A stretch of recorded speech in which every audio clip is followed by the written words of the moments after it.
Good evening, Free Enterprise fans, and welcome to your Monday Night Fabul Gauntlet Swiss Round Match 3 Project Dia versus Sabin 1001. My name is Dathis. I'm going to be your restreamer tonight, and I am here with Gambit107 and Hupfin, who are going to be our commentators, and I'm going to toss it right over to them. Good evening, Free Enterprise fans, and welcome to the nightcap of day one of the Fabul Gauntlet 1v1 tournament. I am Gambit017. With me today is Hupfin. How are you doing tonight? I'm doing pretty well. How are you? Doing good. Looking forward to this last race of the day between Sabin and Dia. We do apologize about being a little bit late. We had a little bit of a false start on the first go-round, so we had to delay it a little bit, but we're looking forward to getting this started for you and going on.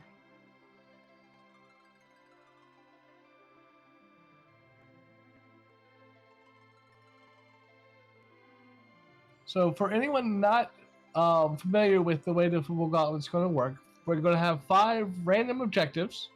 The runners have to defeat all 5 objectives in order to get the crystal. And once they get the crystal, they still have to go beat Zeromus. Could lead to some very jetty seeds if we've got some easy objectives, or it could be some long ones if we have a boss hunt or a very nasty key item somewhere. Or, a required character hiding up in the giant. Love to see that. Those are always fun. And so far tonight, we've already seen a good variety of interesting objectives and interesting paths. So we'll get to see what Sabin and Dia are thrown at in a moment or two. Yes, we've had multiple matches today. Quite a few of them on restream. We had one early this morning on the Free Enterprise channel, which I recommend you go watch the VOD for if you were not able to catch it, because it was a great race. I had a couple other races going on RPG Limit Break as well as Random Mania today. They've been very, very competitive as well.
Really just hunting for that Earth Crystal, and that's kind of it.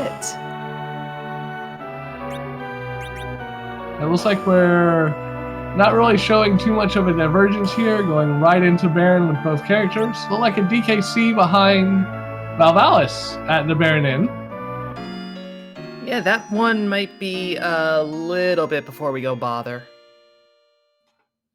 That's not the worst spot to have Val, but not the best.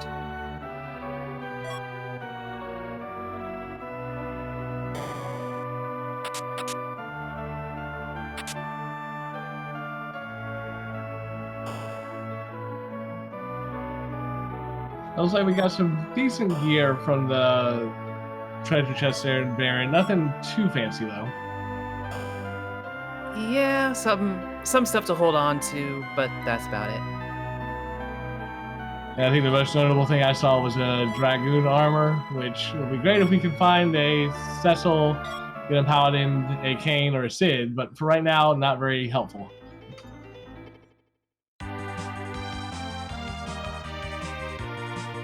Well, we see a Fu at the Sand Ruby spot. So, I mean, if you get a Sand Ruby, you're gonna be happy. Oh yeah, so if I find a Sand Ruby, I'm going straight to Kaipo and picking up that Fu.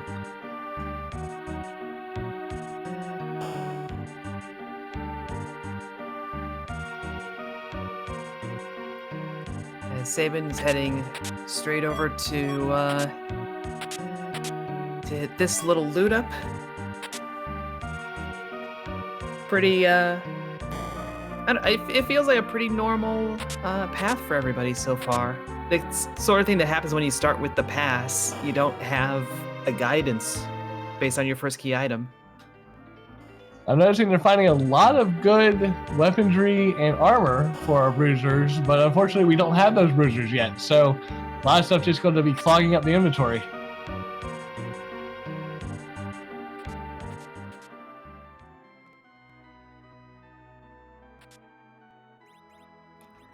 We did see a self drop for Dia.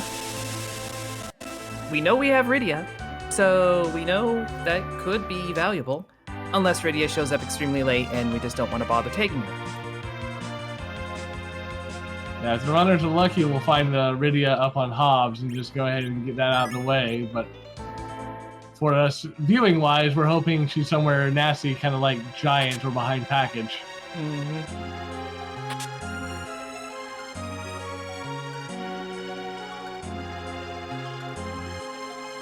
So it looks like Sabin's going ahead and diving down Antlion, while Dia continues on a shopping and looting trip.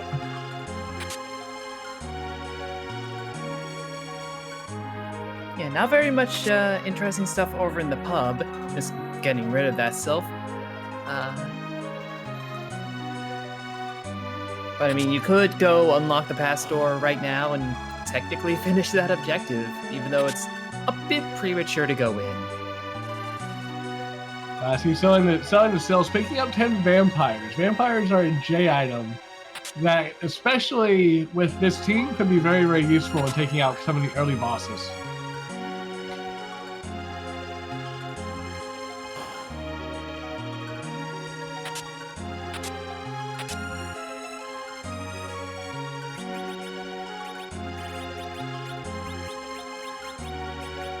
It looks like Dia is going straight up Hobbs, so we'll see what character is there.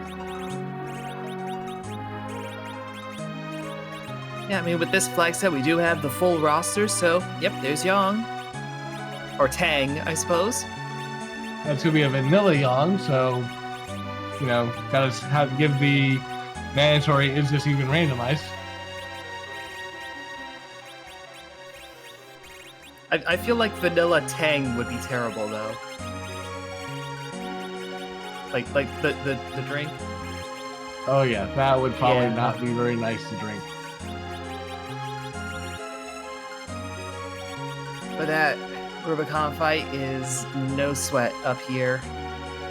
Yep, two vampires took care of it. In that first chest, Dia found an elven bow, so that's going to be nice for his little murder child to equip.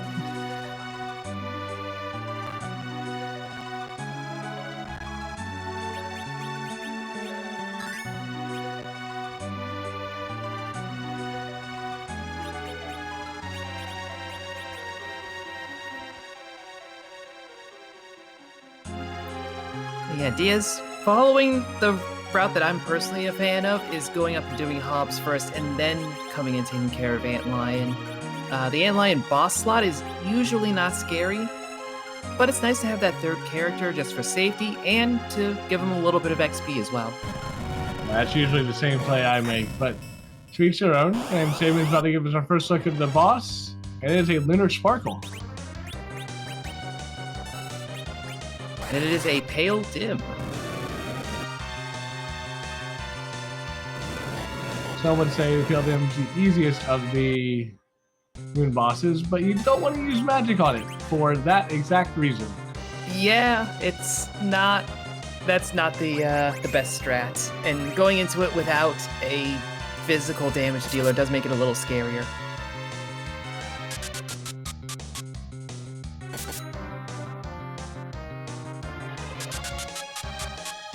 I know I saw Dia buy the vampires. I didn't see any other J items picked up in any chests, so might not be anything really to throw at this Pale Gnome.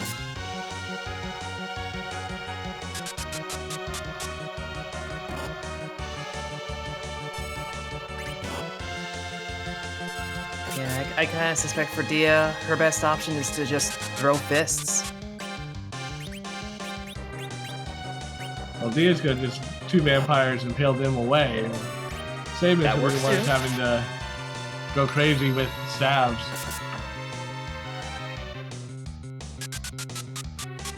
And we get our musical accompaniment for the evening. Now, I'll admit, I have not been watching the last race that just started, but I know the 2 before it did not have any music in them. So, can we break that streak and get music required? Well, yeah, we're at a point where music being required is kind of low odds, because we just need to find Rydia and get an Earth Crystal. Well, we can help Earth Crystals behind music. That'd be nice. Oh, yeah. Help Vanilla. Certainly possible.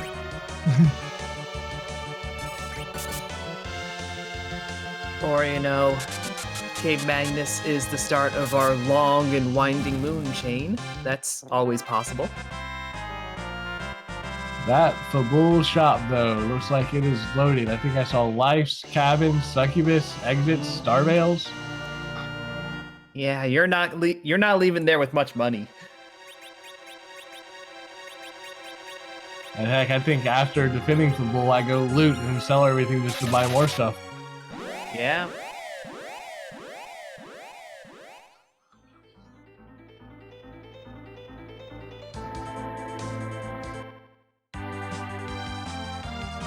And it's Dr. Luge coming to Siege Fabul today.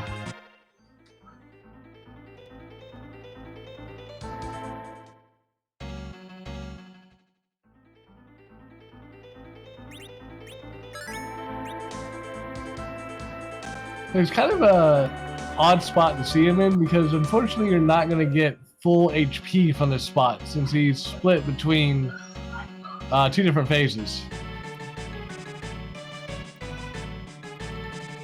Yeah, I don't know if you want like a multi-phase boss like this in the Fabul Gauntlet spot, or if you would prefer a single form. You know, given how much HP there is, but it's spread across a number of enemies initially, at least.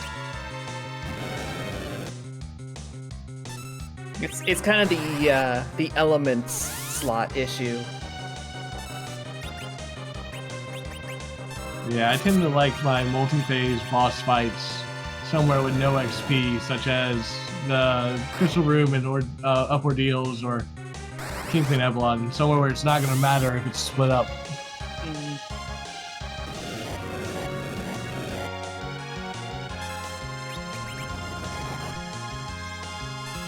So Dia gets through Luge just fine, defends Fabul, which will complete their first objective of the seed. Yeah, meanwhile, Sabin threw some ice at Rubicant and was rewarded with a glare to the face. So I guess he did not appreciate that. So Dia got the package for defending Fabul, so that's another character check.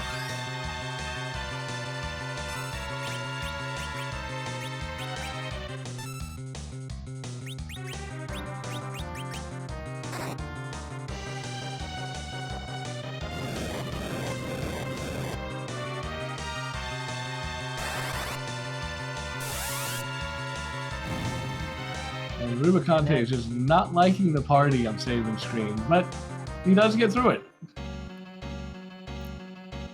Yeah, poor him's not gonna get that XP, but oh well. There's plenty of opportunities. Oh yes, it's still early. There's plenty of spots for better XP down the road.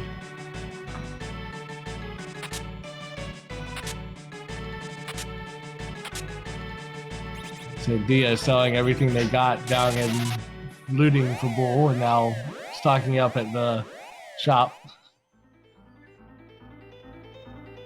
Just taking a Thunderclaw out of that weapon shop, it did seem to be a bit of a motley mix over there. Yes, but the Thunderclaw is a very good find for Yang, or Tang, I should say.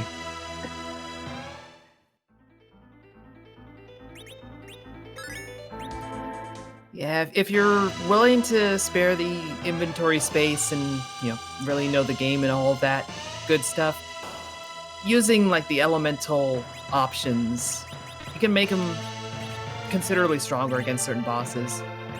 Or you just find Cat Claws and render the whole thing moot, which is also an option. That's harder.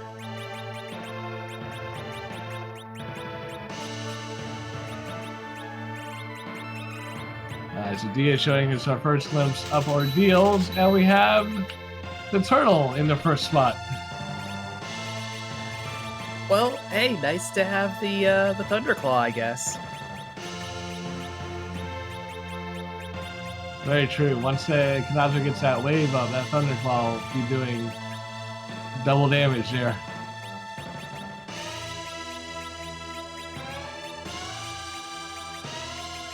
I'm pretty sure it doesn't count as lit to actually scare him, so hoping these vampires pull enough damage to knock him into a shell. Or at least nerf the wave that should come out.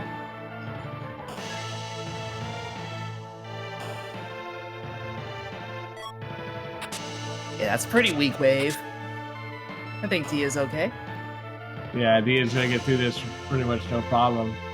In the meantime, Sabin's over looting Fabul.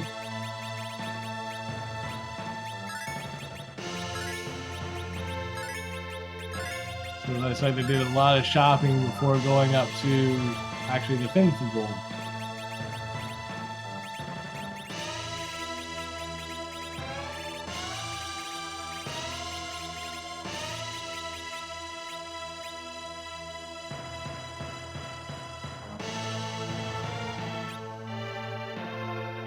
Dia is through the Kanazo fight. Let's see who's on the backside of ordeals.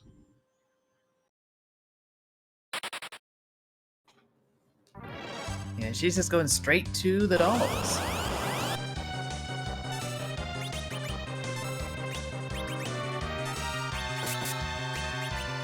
On this spot, I know Tilla doesn't have much magic power. And I don't think we have any AoE J items right now, so this might be a little bit of a slog. Yeah, I think I saw a Thor Rage in there, but pretty much this is going to be a tougher one. At least the dolls did not seem to be hitting very well or very hard when they did. To answer a question in chat from Roach788, the 5 goals are to get the crystal, and then once you get the crystal, you still have to go to Zeromus to actually beat the game, or beat Zeromus.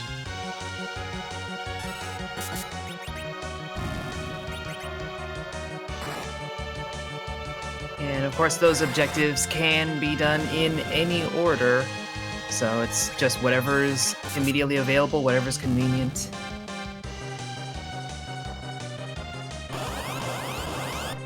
I was saying our racers here could have gone and done Objective 3 right out of the gate if they wanted to, but it would have been a little silly.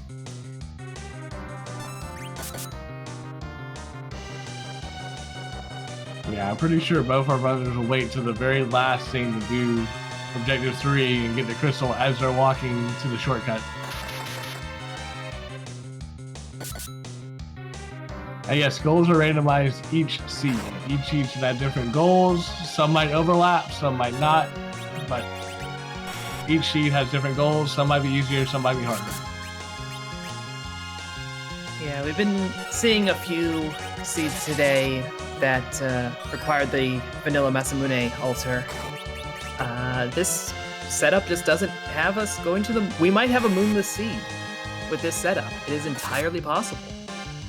Dia got a little bit close. She got down to 1 blue doll, but managed to take it out before getting the big doll. So is through and getting ready to go to the crystal room and tell all his spells.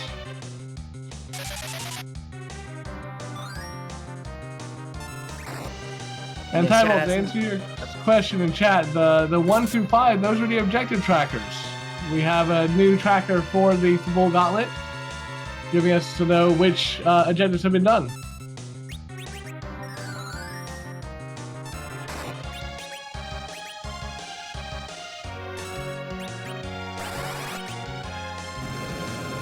Well, looks like Mylon was in the neighborhood, but not in his normal location. Yep, that would be a French vanilla Mylon Z.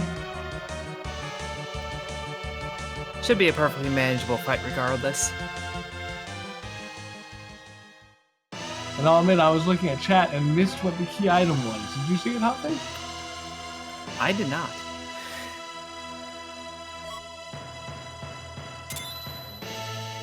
Oh, it's the Luca key. That's our tracker being kind enough to let us know why we got a quick little lull. Just shout out to our tracker Antidel today and our restreamer Dathis, doing everything behind the scenes, making sure everything's running smoothly.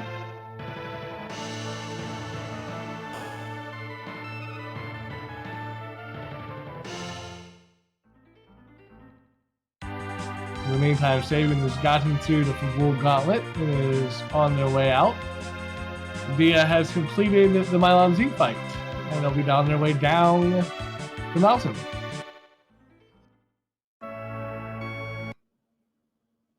Yep, and so far with the items that we've gotten, there's Rydia over at the package. Sabin immediately making that beeline, deploying the downed guard, and clearing out Objective 5 in just a few.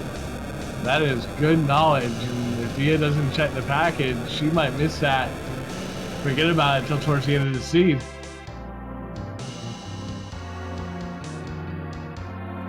So that means we are 19 minutes in. We don't even have Underworld or Moon access. And we're one item away from clearing all the objectives.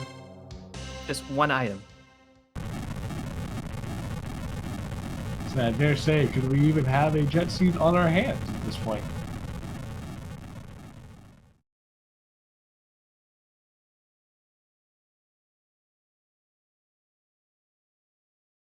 So Dia is showing us who's in the waterfall, and it is Demist.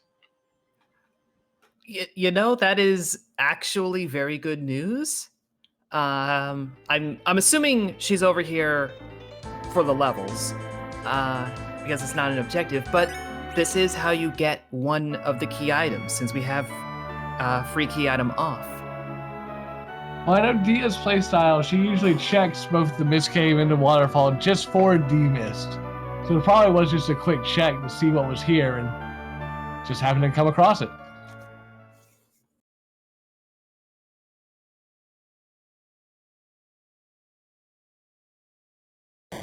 And Antidel pointing out that Demist is going to gate underground because Valvalis, who we saw in Baron Inn, cannot gate underground access, and that's the only place we have not seen yet. So Could be Cape Magnus.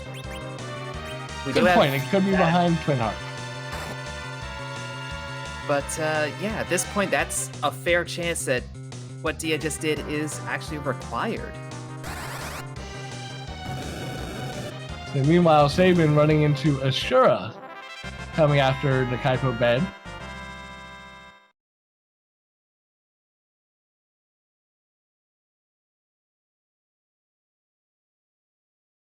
And unfortunately for Sabin, with that Demist find by Dia, it's going to push them to Mist.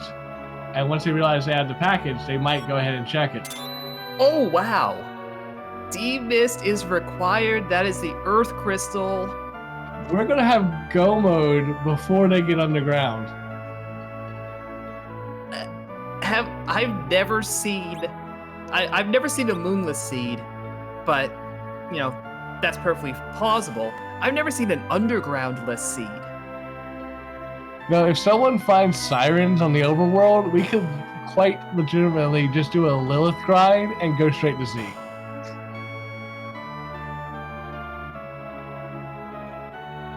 Of course, we say this. We need Dia to go check the package, and we need Sabin to go check the watery pass.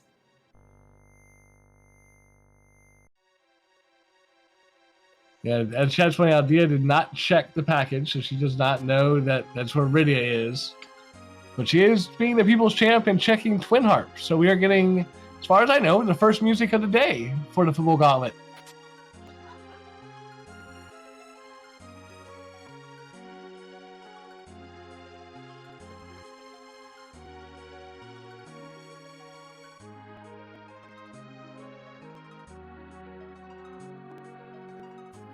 And if folks are excited, you're free to make your predictions, to put your guesses in chat. I would do the same, but the library of music available is broad enough that I don't recognize most of the songs when I play this.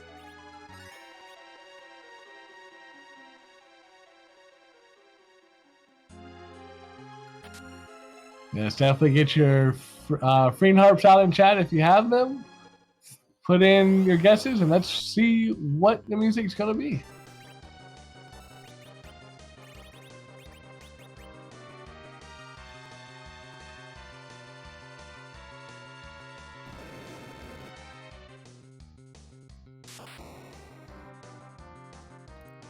Well, we did see Odin was over in the Demas spot. Pretty easy fight when you've got a reasonable Tella. And probably some Thor Rages laying around just to be safe.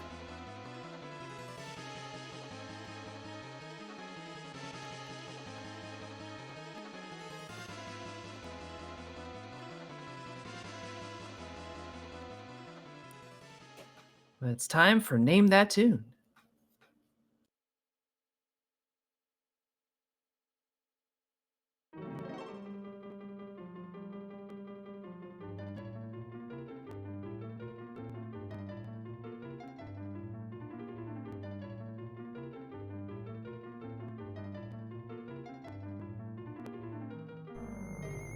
So that is from Final Fantasy 1, if I'm not mistaken.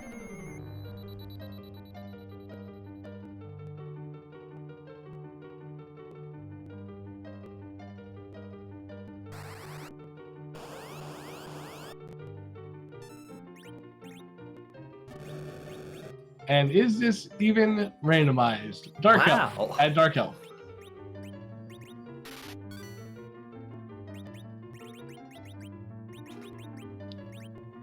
Dark Elf's vanilla, 2 vanilla characters so far.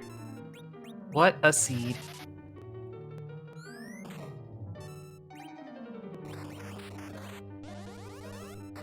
I do want to give a shout out quick to Conkers for the resubscription for 14 months. We appreciate it.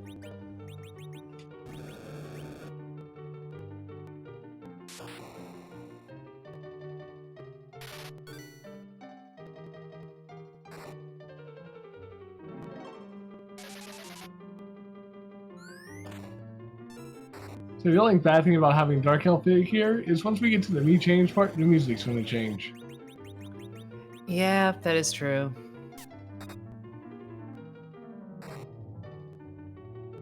So in the meantime, Sabin is working his way up ordeals again, this time with 4 characters. So, well, I'm sorry, this is our first time up ordeals.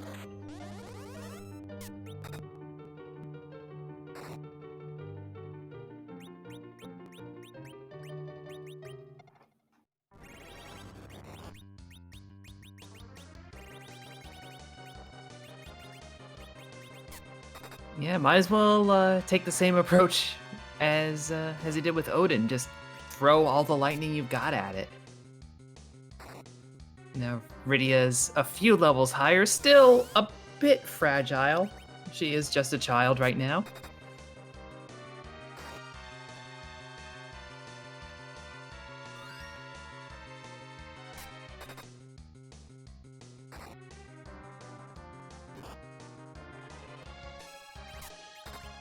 It's like Sabin did a good job of getting the lit off right when the walls came up, so made sure to avoid the wave.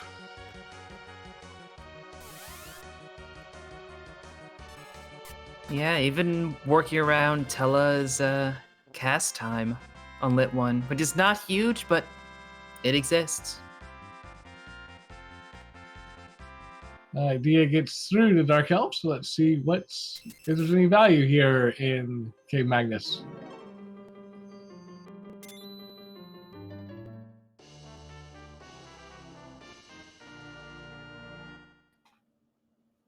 Well, it's an apple. And Dia quickly resets out.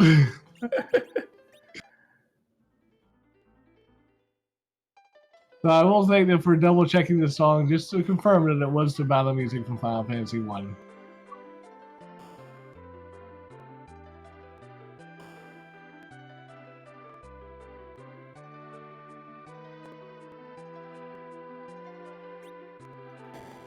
Yeah, there are worse things to get than a silver apple, but hitting up the Troya Treasury, this is a pool of some higher tier items. For all we know, there's an apple in here. I think that's plausible with this set. But no, it's just looking like a basic mix. Yeah, I saw a couple good things in there. Hourglass, a Soma drop, and a coffin. Those three will definitely help in certain situations. Yeah, not bothering to hit up the other parts of the treasury, the other locations that you don't need the Earth Crystal, check out.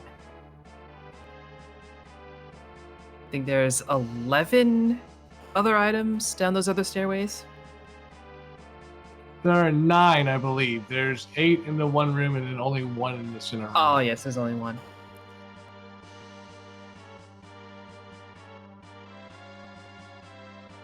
And as our tracker Andale pointing out, the T standard doesn't make the treasury kind of any different from any regular old chests in this mode. If you get through the Swiss rounds to the brackets, though, the treasure flag will actually be upped a little bit, and then the treasury will be a lot nicer.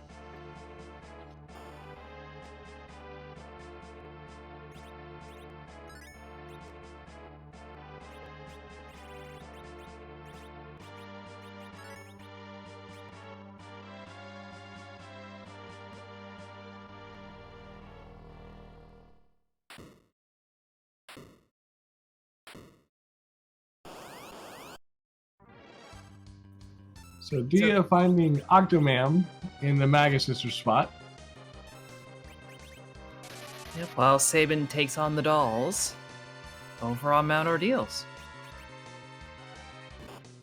I'll say this, Earth Crystal's either going to lead to Baron Key, Hook, or Magma Key, because those are really the 3 only items that, at this point, it could be. Yeah. Yeah, this has to be... well... Yeah, I think it has to be a way into the underground, because we have to be able to get to the underground before the moon. Yeah, the reason I say Baron Key is it could still be in Baron Castle. Mm-hmm.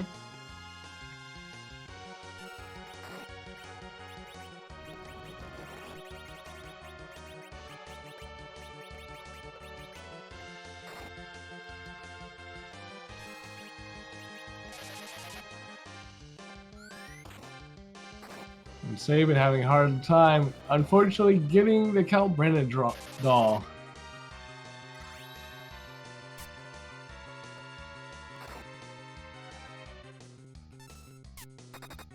And just gonna reset out of that fight.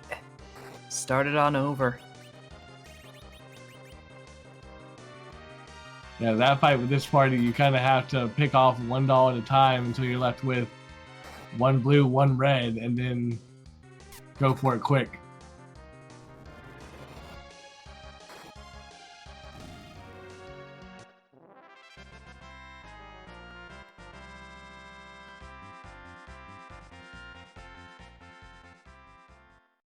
In the meantime, Dia gets through the Octomam. They'll be able to show us who the 2 characters are. The top is up.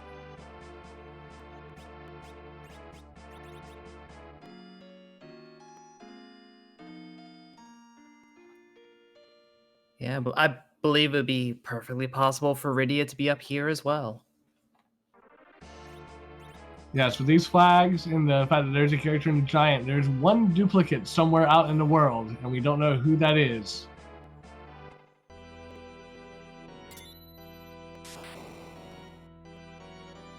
Well, we're gonna start off by seeing a Sid. Now we've got a moon boss. It's going to be the second fight in the Dwarf Castle. Oh, and I'm being corrected. No duplicate character in these flags, according to Dantedale.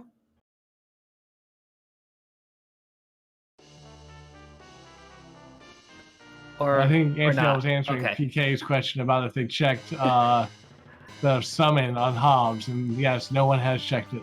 There are so many ways to play Free Enterprise. I get mixed up sometimes. So our second character up here was an Edge, which is very welcome to see. Or Kane.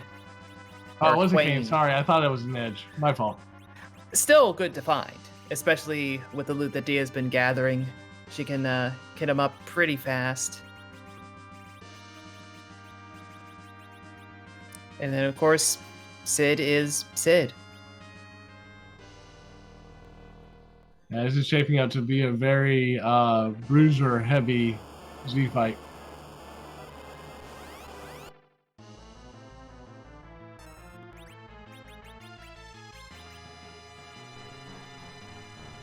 Oh, we're gonna have to deal with Plague first. And I'm not sure if Dia has any kamikaze, so this might be a little bit of a difficult fight. Yeah, especially having just set up Kane. Yeah, with a lot of good armor, a lot of good equipment. So that's your lowest HP, but he is not fragile. No, but thankfully a virus from Tele should still be enough to take him out. Yeah.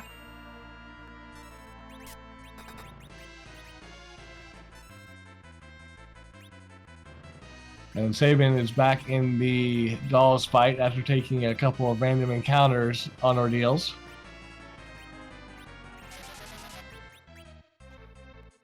Yeah, and it looked like he was tweaking the battle speed a bit.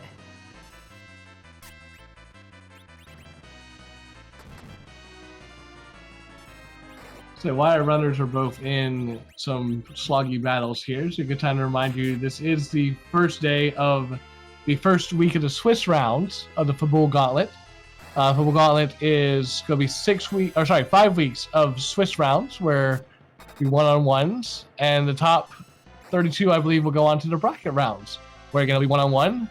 In the bracket round, it'll be winner moves on, loser is out. Whereas in Swiss rounds, it's just kind of weeding people around, kind of wins and losses, which currently is 0-0s. We do invite you out. We've got a lot more matches coming up the rest of the week, so please stay tuned to the Free Enterprise channel, as well as RPG Limit Break and Randomania.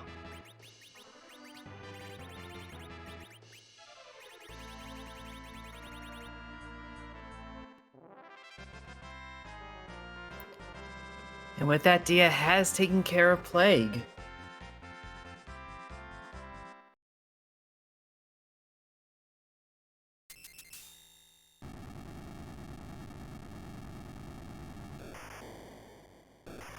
So that's going to be Zot completed for her. Getting her party filled out as well. Yep, we'll see what their key item is going to be here as soon as they exit out back over to Baron.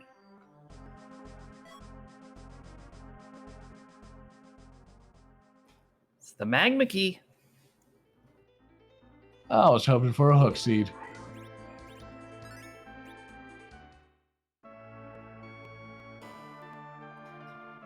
Well, I think Sabin is really hoping for some cooperative dolls. Galbretta showing up again. This time lowering their battle speed, trying to see if they can go at it again.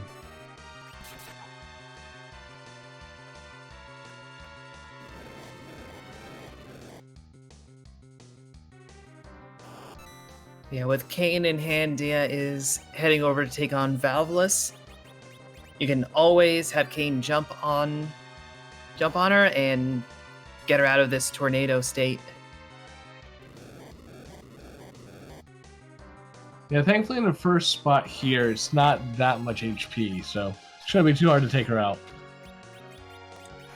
Yeah, it's more annoying that, weak always does what weak does, no matter where you are. Yeah, and then you don't know, as of right now, we don't know who the second fight is, so that week, and then if the second person is Leviathan or Ogopogo or DKC, could lead us for some bad times. Mm-hmm.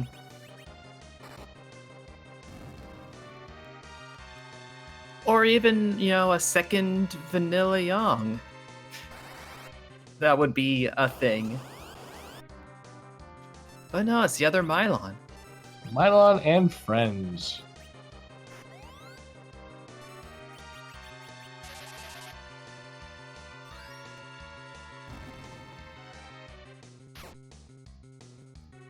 Yeah, much less scary. Diaz is going to heal them to death.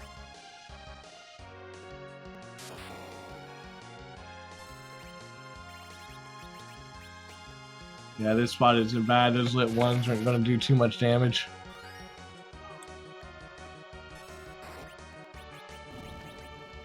The only thing Dia really needs to worry about is the few punches that Mylon will give once all the gas are gone.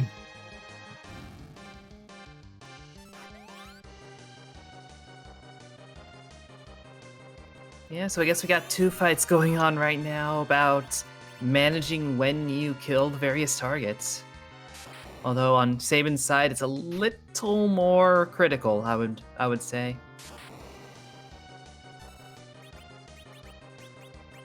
And RPG Limit Break with the huge rate of 166 people. Thank you so much. Welcome to another Free Enterprise Fabul Gauntlet round.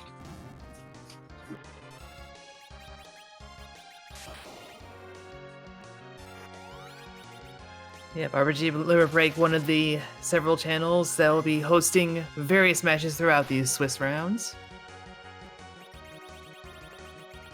So you see Sabin has gotten through the dolls, and Mylon has a body.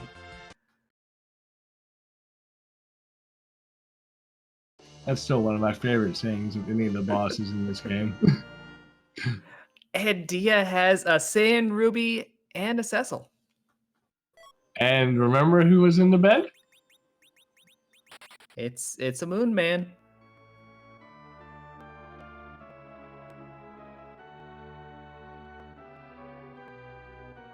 So I wonder if Dia's first spot's going to be right back to Kaipo to pick up the Fu, or if they're going to go underground.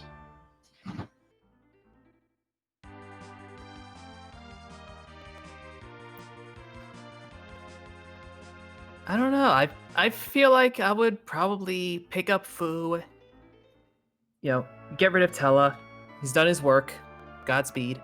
And then kind of settle into this party almost.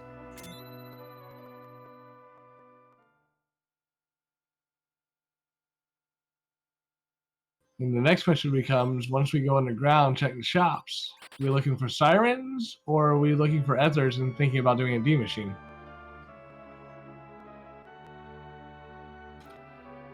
Well, I imagine for Dia, your first step is going to the Dwarf Castle and finding out what character is there. And hoping you get through the first fight just fine. Because that's really what she's looking for. True, the idea is someone who's not checked myths yet doesn't know that that's where Rydia is. And again, we don't know if there's a duplicate somewhere.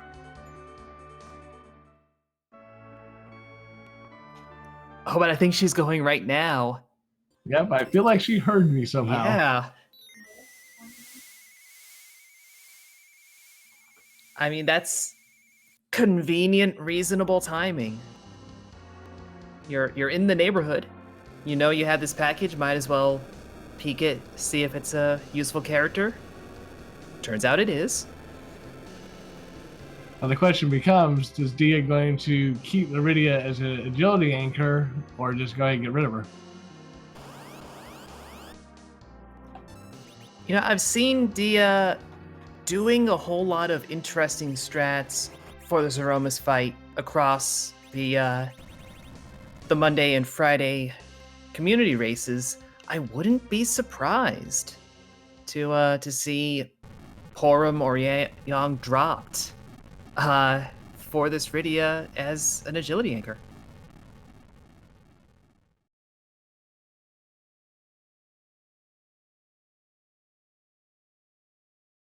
Well, I'm sure we will find out shortly.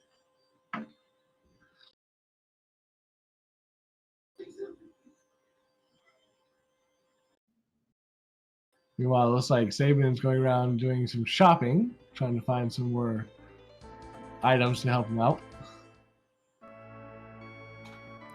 Yeah, finds those illusions, which are pretty nice to have, also pretty expensive, so gonna skip out for now.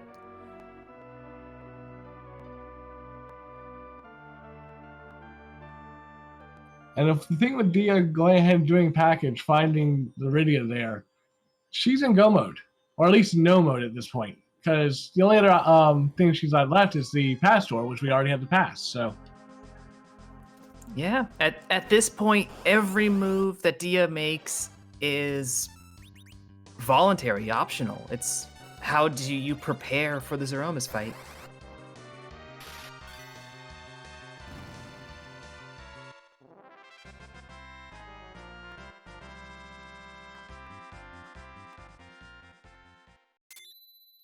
Chad pointing out we do have the Luca key, so we can always see a door grind, which would be interesting.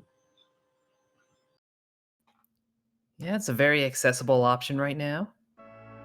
And if I'm not mistaken, I saw Nuke and Quake just pop up for Fusoya. I saw the same thing.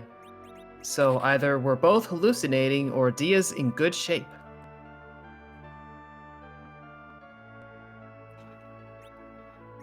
And Cecil's just gonna hang out at Kaipo, I suppose.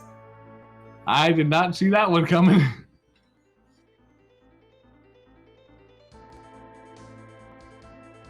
But then again, I guess it makes sense. We don't really have any good weaponry right now for Cecil. Yeah, that is true.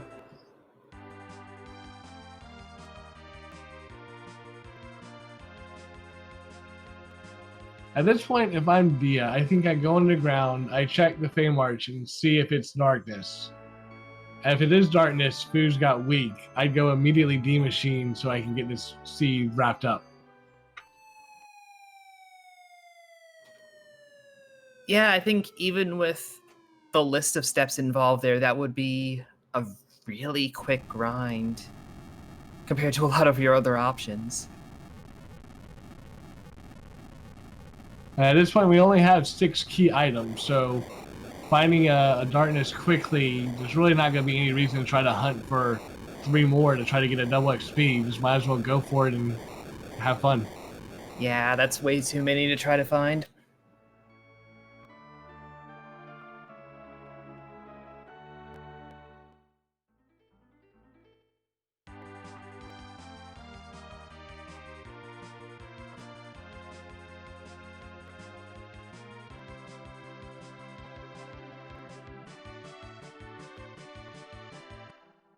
So at 45 minutes, Dia is our first racer underground, going directly to Dwarf Castle.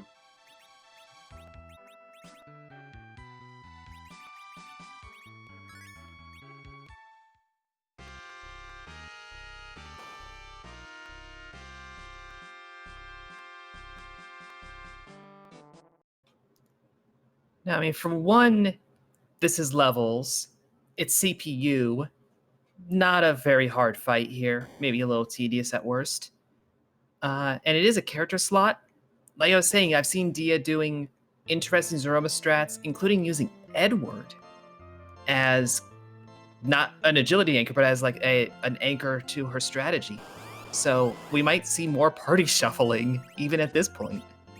Oh yeah, Dia has definitely been a proponent of Edward strats, and if there's an Edward here, we're in go mode. All we need is Star Bales, and she can just go straight to Zeromus right now and really give everybody a show.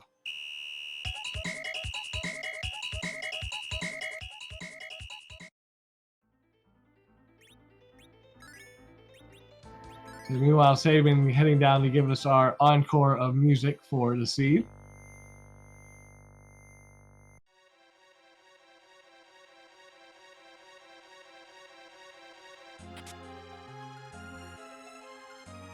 And Dia going power overwhelming against CPU, going ahead and quaking. Yeah. That was, bold play.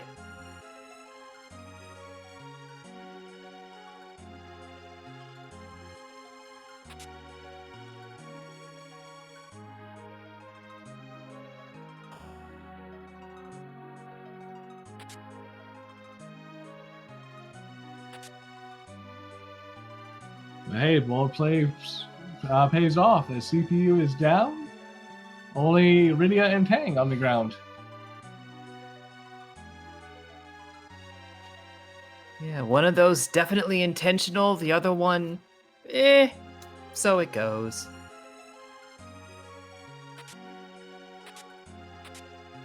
And once again, we see our Lunar Sparkle, and it is an Edward! Oh, you'll love to see it.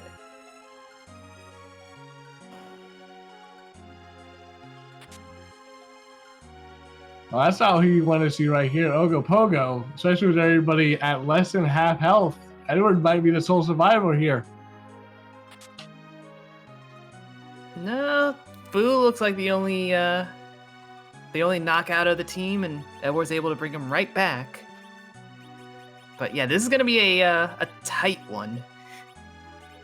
Ooh, Fu surviving with 2 HP to get that nuke off, and that should do it.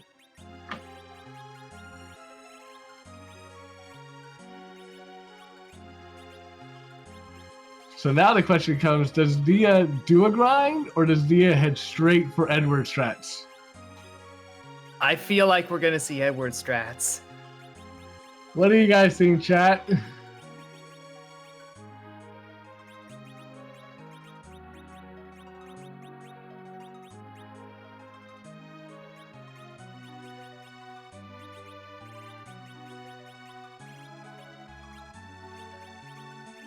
Yeah, with the strats that I've seen, it doesn't even matter what equipment Edward has. It's all about just using them as, your positioning, your manipulation, essentially. DF, I don't know if that was intentional or if she didn't realize that the warp witch is turned off. Probably intentional though, because we out. Yeah, I think she intentionally exited without getting the key item and is going straight back to Fabul to buy a bunch more Star Veils, and we might be seeing some Edward strats.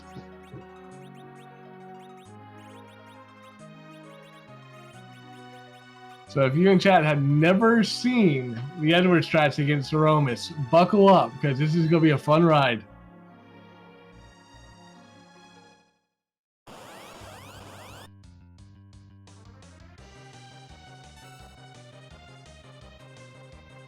Now, of course, all this is happening. This is putting Dia at Zeromus incredibly early, but Edward strats can be a little risky. Your rhythm gets thrown off even a little bit, and anything unexpected happens, and it's probably a wipe, and you have to restart. I've commentated a race where she did it, and it took her 15 minutes in that fight. It's not a fast strat.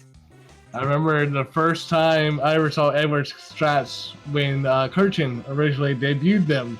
It was a 20-plus minute Z fight, which was amazing.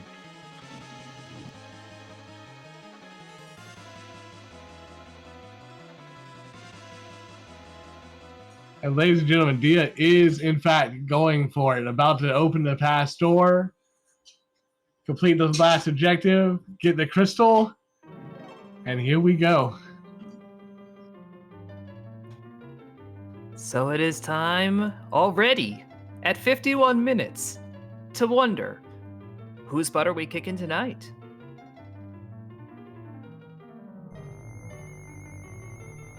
I'm always hoping for Ultramis just to make Natara happy. I think my favorite that I've seen so far has been the Zeromus. It's just the number 0. Zero word is pretty nice too, especially would be fitting with what's about to happen.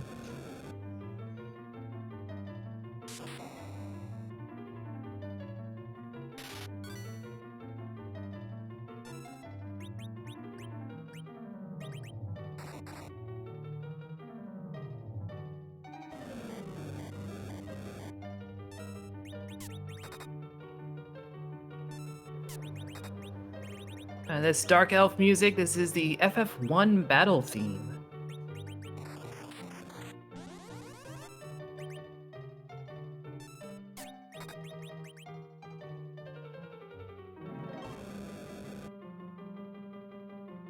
Yes, definitely a shout out to Daphis for keeping that music on as long as possible before switching over.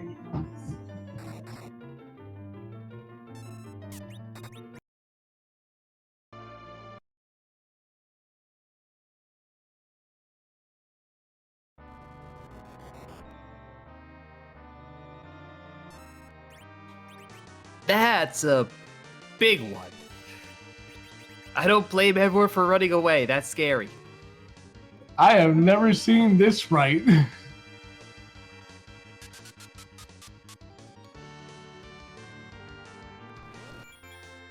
So Scala and Chant pointing at it from Fire Emblem. Yeah, Aninkos from Fire Emblem Fates, I believe.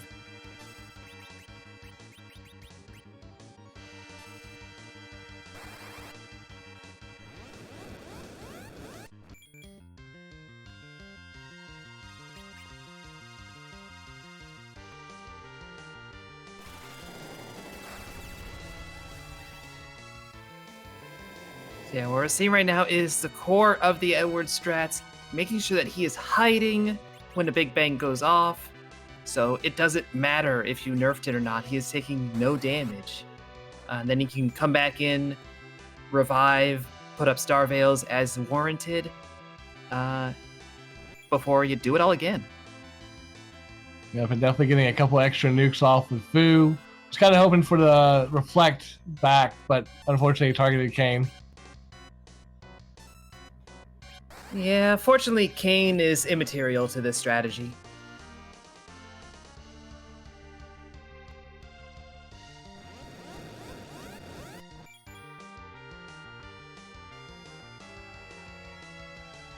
There we go. We get extra food nuke plus an extra bounce. That'll help out.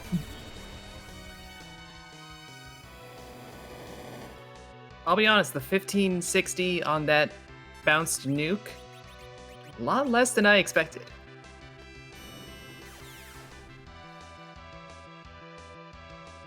And if you notice, it managed to actually nerf the Big Bang, so Fu survived for another round of nukes.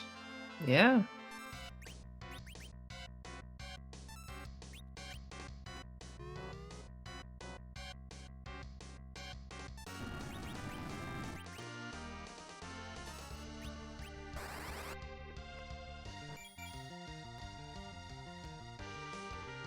So wouldn't it be funny if we managed to actually get a Fu kill and just Edward just stays hiding the whole time?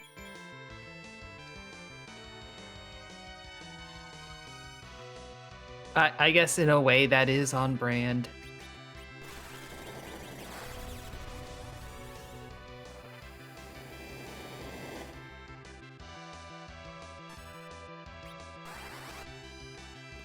That was a more potent Big Bang than the last one, for sure.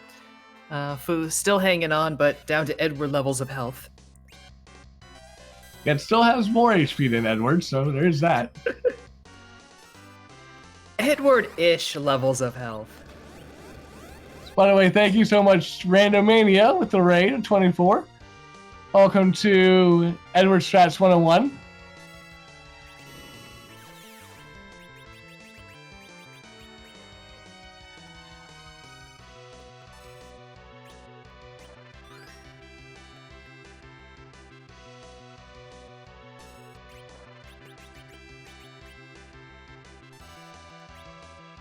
Tracker pointing out that Sabin is unfortunately on the Demas hunt for progression at this point. Yeah. That, in a way, that was a little bit of Dia being lucky, a little bit of her strategies maybe being a little uncommon, unconventional, but paying off huge.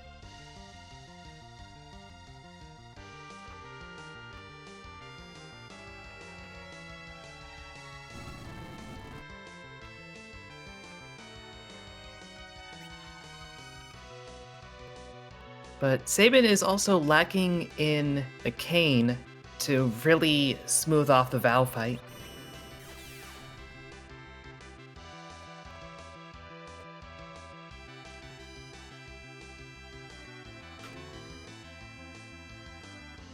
Very true. I believe this fight gave the Sand Ruby, if I'm not mistaken. I don't no, I think, no, because Dia had brought Kane into this fight.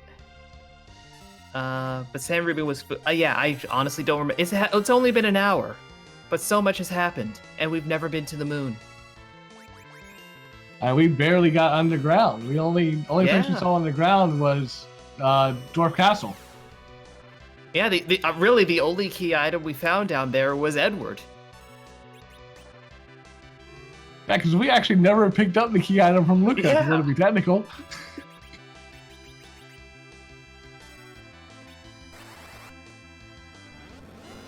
Dia is still holding on to this pattern, holding on to these strats. Again, if one thing goes belly up, it can ruin everything. These two would not survive a Big Bang.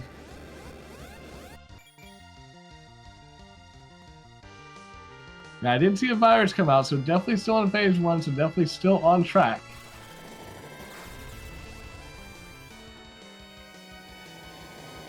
Yep, and there's another bang.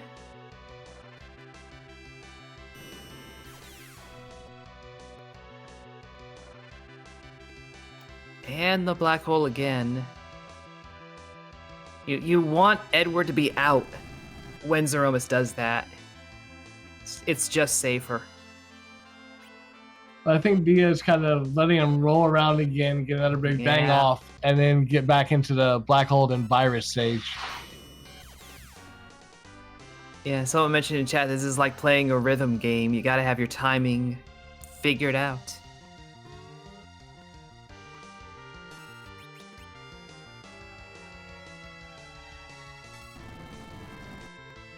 Meanwhile, on Sabin's side, finally did get through that Valve Alice and is now taking on Mylon and friends.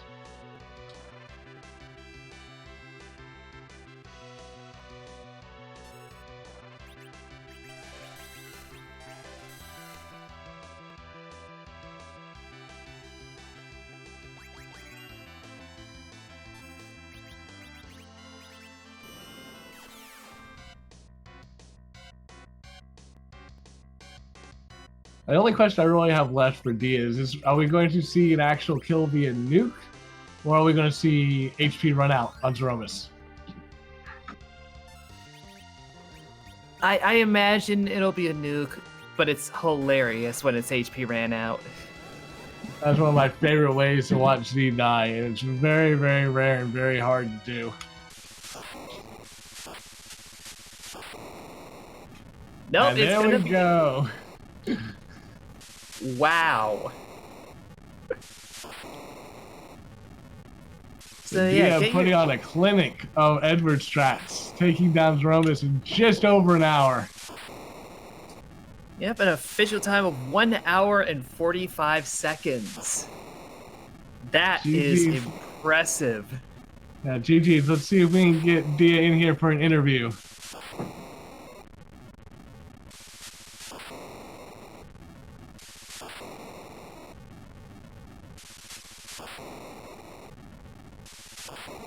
So in the meantime, Sabin is slowly but surely going through Mylon, took care of all the gas, is working on trying to find Oh My Body.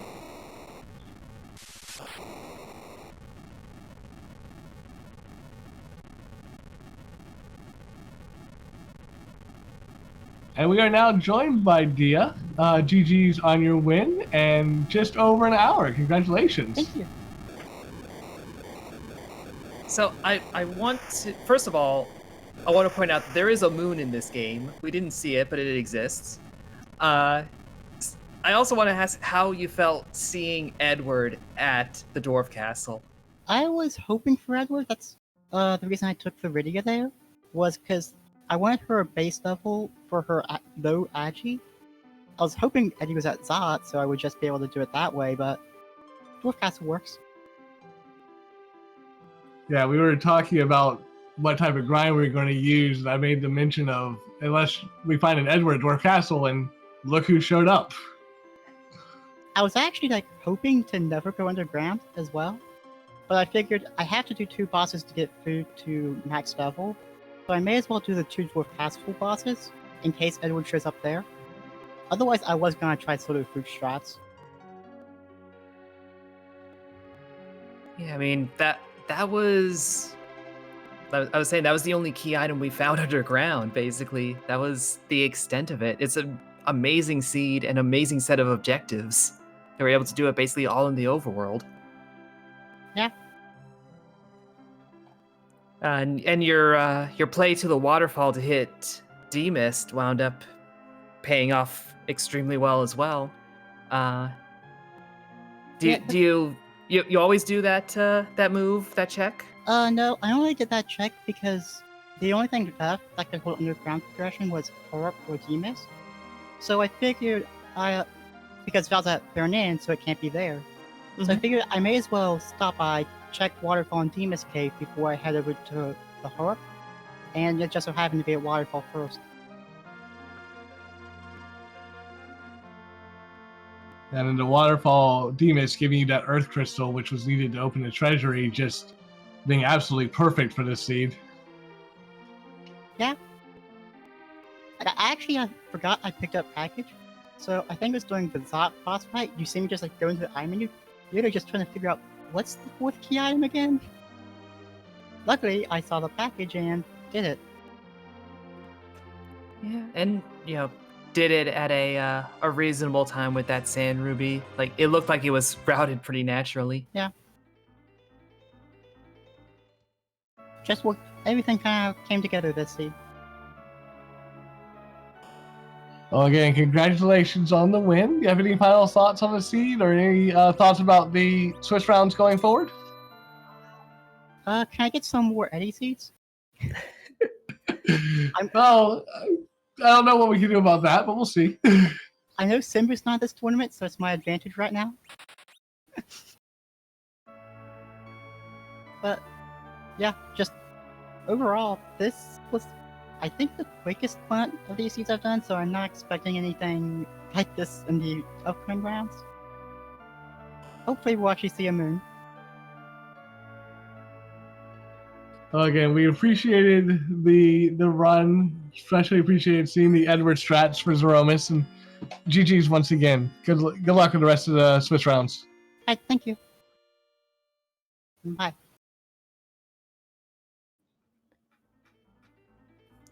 Yeah, I guess this strongly demonstrates just how quick even having a 5 objective setup can be. If you've been watching other races earlier today, you know how long some of them can be. So it's nice to see the variety going on with all of this. Be an interesting Swiss round.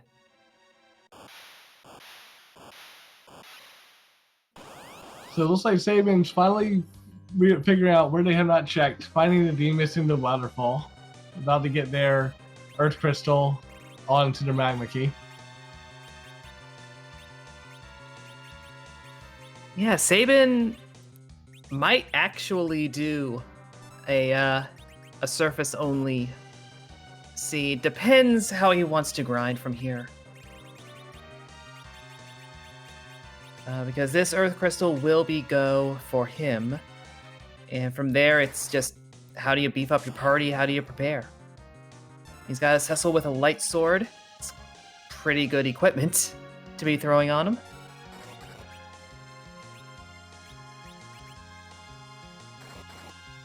I did see through Dia's spoiler log, the Darkness Crystal is at Rat Tail. Rat Tail is in Feymarch. I did not see where the hook was. but I'm assuming it's going to have to be somewhere in the underground. At this point, yeah, it's getting the darkness crystal would be a chore.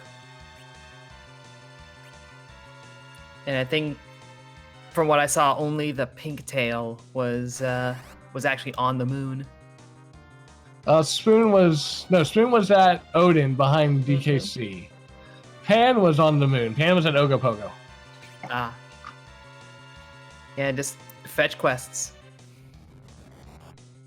Chat saying Hook was in Dwarf Castle, so that would have been what we got from Luca had Dia bothered to ask.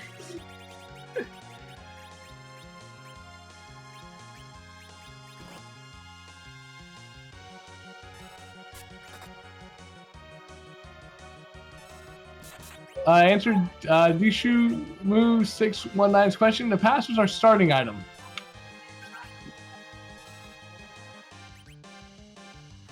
Yeah, our runners started off with Objective 3 basically done for them. And again, we wound up with 2 location-based objectives, so in terms of like boss fight objectives, those are the kinds that you like to see because there's a lot less mystery and exploration going on. You know where they are. And Rydia and Earth Crystal just happen to be in convenient locations. Convenient-ish, with a D-Mist holding the crystal, but still.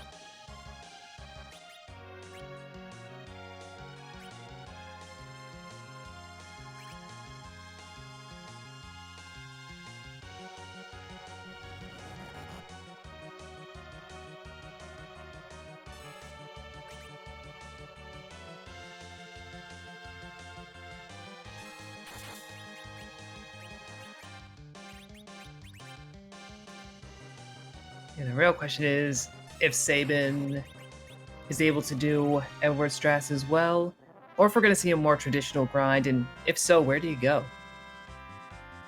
I think we'll see a more traditional grind. Question is going to be, is Sirens available in the underground somewhere? Or do we do straight to D-Machine? Yeah.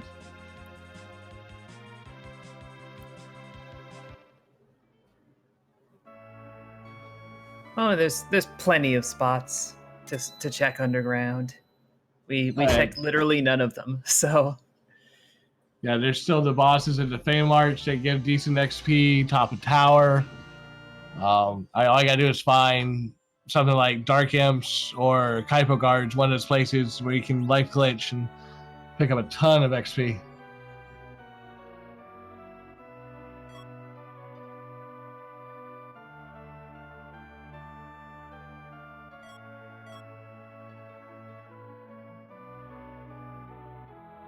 So Sabin taking advantage of being in Mist, going ahead and looting a little bit.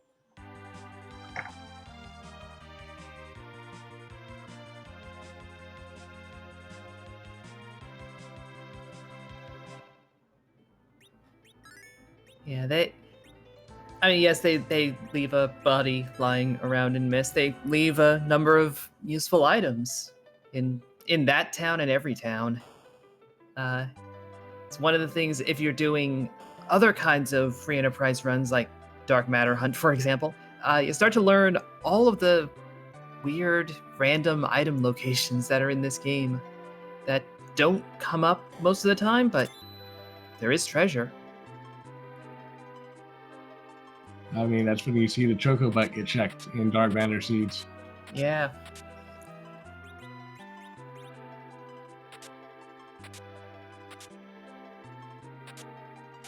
So it looks like Sabin's battling the hardest boss in Free Enterprise, the inventory boss.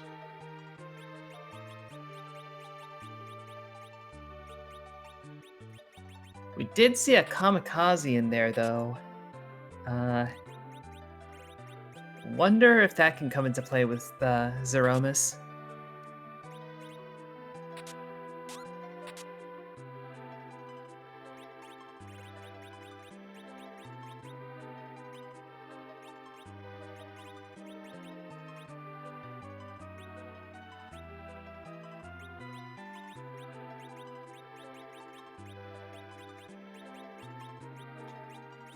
I guess not, because Sabin is tossing that kamikaze. I believe Sabin already did Twin Harp, so really no need to keep the kamikaze around, in their opinion. Yeah.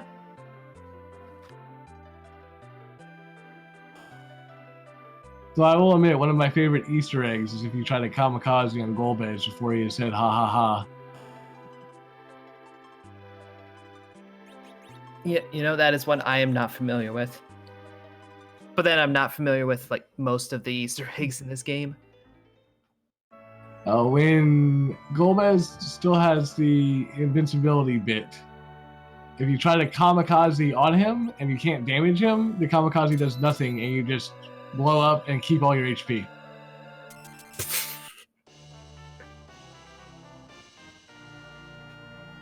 Well, that's okay. Sabin going ahead, opening the door, getting the crystal.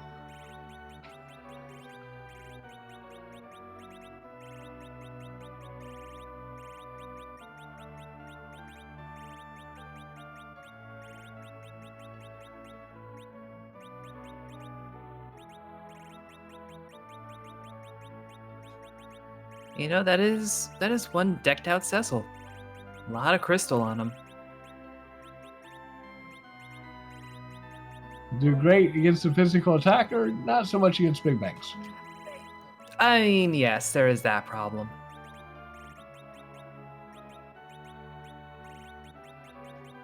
Character's best armor in the game, not useful against the final boss.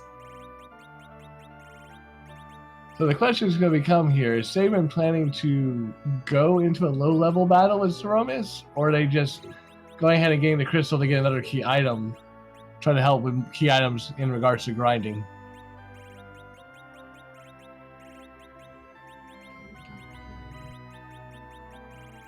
Yeah, I don't know.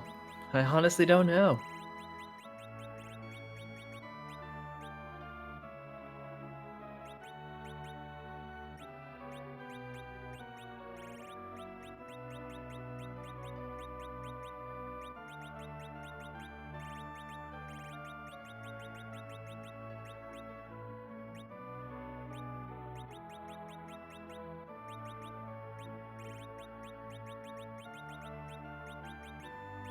Doing a little bit of shopping percent right now.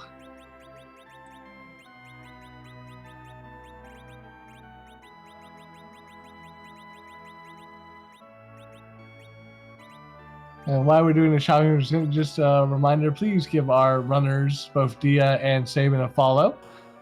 Doing great on the restream for us. And also our restream team, Dath is on charge of the restream, Antonell doing the tracking for us, and my great commentator, Huffin.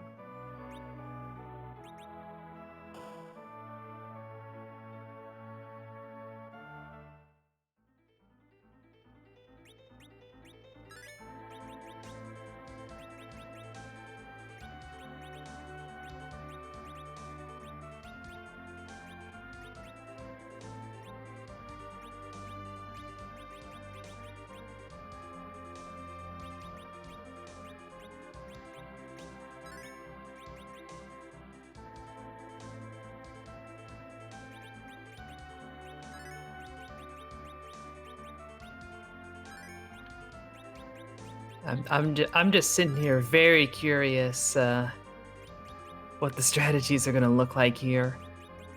Like this is a scenario that certainly when I play I do not find myself in. I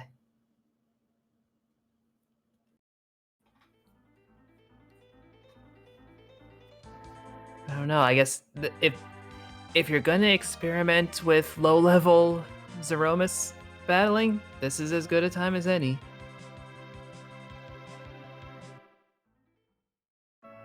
Well, I'm wondering if Sabin's trying to figure out what exactly to do here, because they've done all the checks except for Earth Crystal.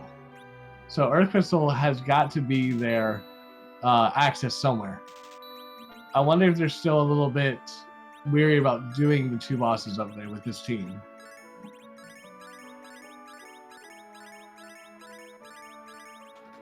I don't know. That's a lot of Soma drops on Fu. You know, give him a chance to cast Nuke an extra 2 times. Yeah, might as well.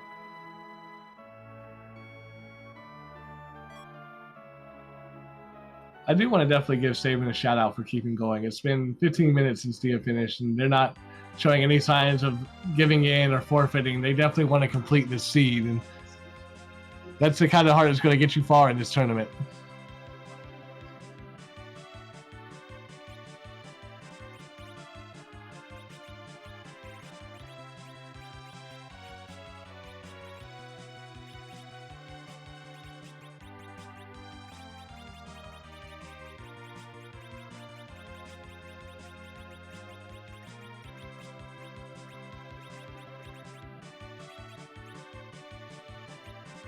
It's looking like a lot of preparation to basically have Fu carry everything on his shoulders.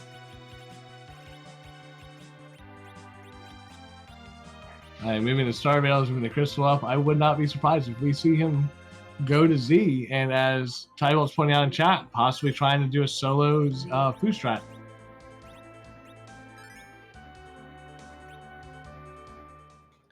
Yeah, sending that battle speed all the way down. Give you a little bit more cushion.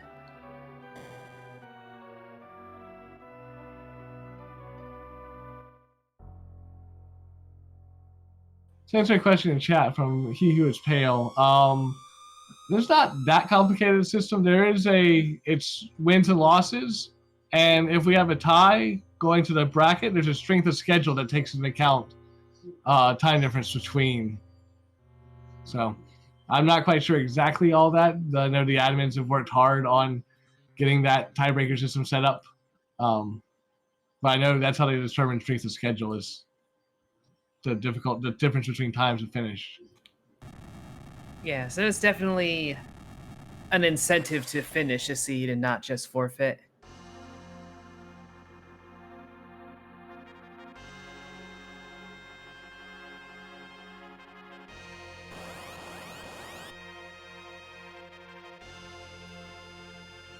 Also, as you're going through the Swiss rounds, you're going to be playing this flag set a bunch of times. You might as well get a little more practice in, get a little more of these difficult, unusual strats down.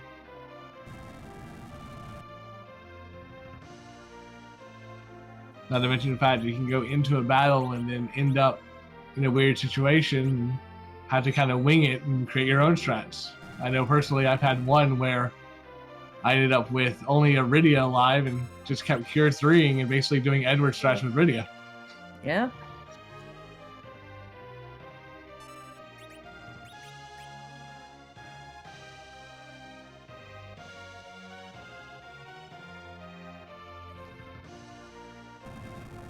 I mean, with the flag sets that I like to run, my idea of Edward strats is to give him the spoon and berserk him, which is a bit different than what Dia did, but is also effective and funnier. Especially if you level Edward up enough. If he gets to level 70, he becomes a beast, even without the spoon.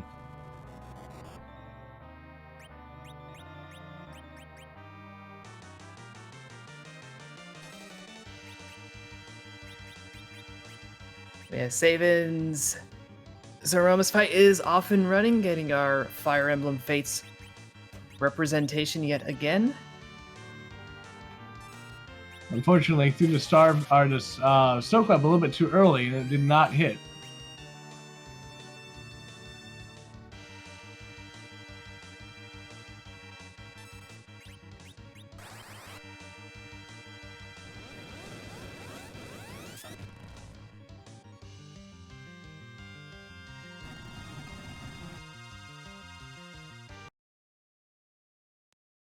And I don't think he realized he had not got a Star Veil up on Fu yet. Yeah.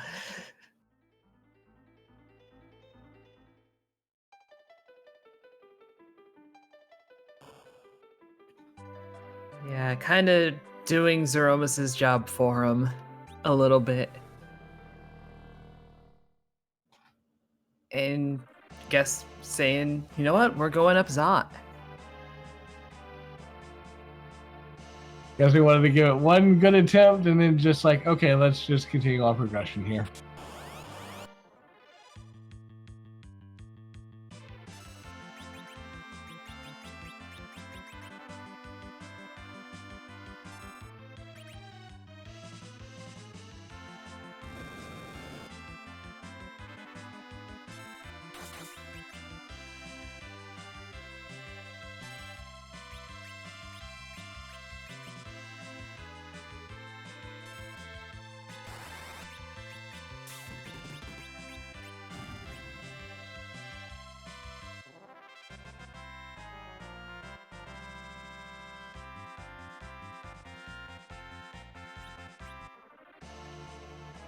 So thankfully with this team, makes very quick work of Flame Dog, picks up a nice Murasame for Edge.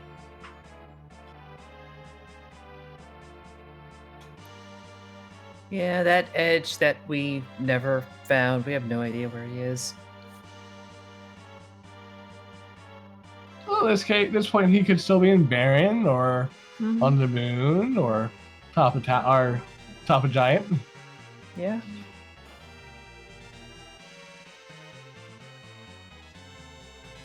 I mean, Dia's tracker kind of illustrates it, but yeah, we skipped a lot of this game. There's just a lot of stuff we never visited.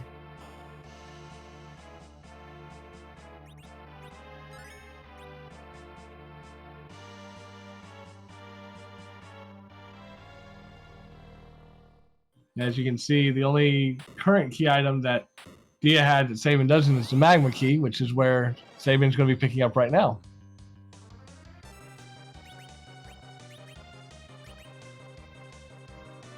Provided he can get through Octoman and then Plague. Which, honestly, I don't see those being terribly scary.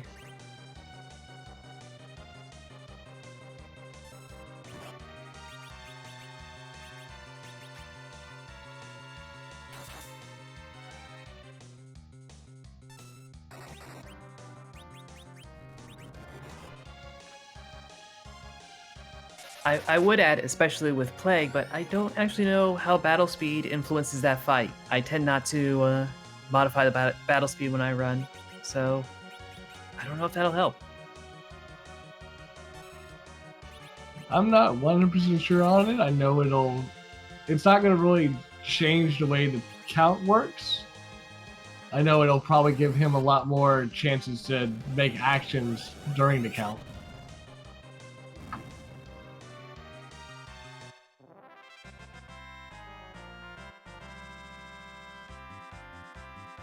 Then again, with a Fu with nuke, it should only take 2 or 3 nukes for it to be over.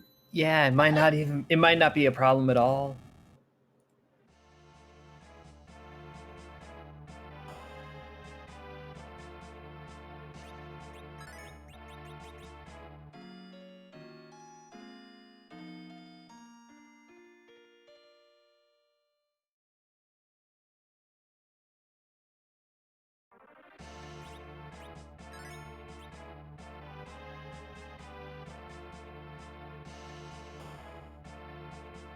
Alright, but Sabin is through the Octoman, about to go find their Sid and Kane.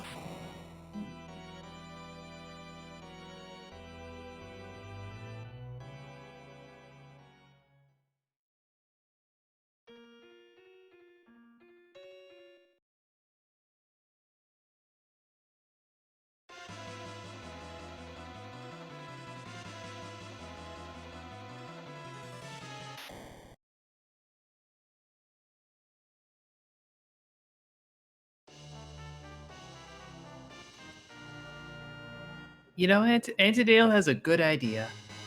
A plush flame dog? Why not?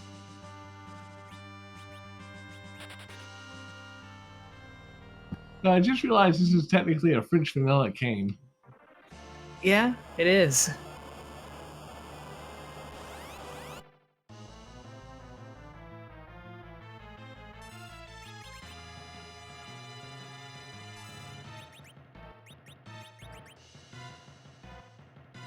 And if I'm not mistaken, this should bring Fu up to full power. I believe He's only one boss shy.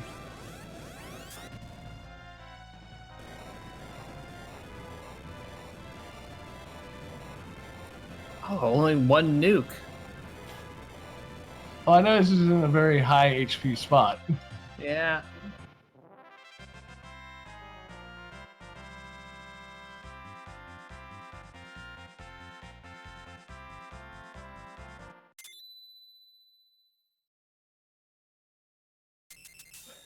And yeah, that's a full power of Fu. Alright. So Sabin is through the Tower Zot, about to be exited out back to the Rumen Baron, where they'll get their magma key and see where they go from here.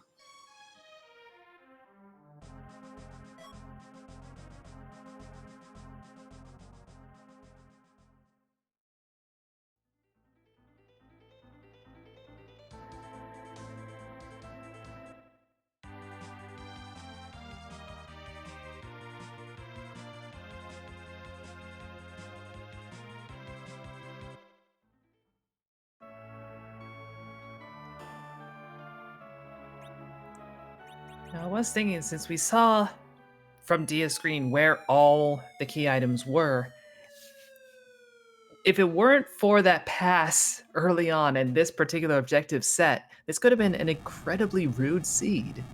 Oh yes, especially with, again, the hook gating the rat tail for the darkness crystal. This could have taken a Yeah. while if we hadn't got that pass right at the beginning. Or even if we had any objectives that required the moon. True, I believe pretty much all the seeds earlier in the day all had at least one moon spot required. Yeah, we were joking that, like, I think 2 or even 3 in a row had required Masamune altar, which, yes, that's on the moon. Yeah, I remember also seeing a Cape Bahamut one and a, I want to say a ribbon? Or it might have been a white spear.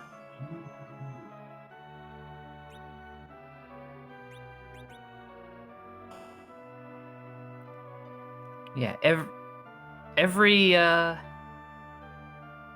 boss up on the moon can be an objective location, as I understand it. We have a Child support service worker. There we go. So at least Sabin did give us a job dwarf check. Yeah, we salute you, Sabin, and we salute that dwarf.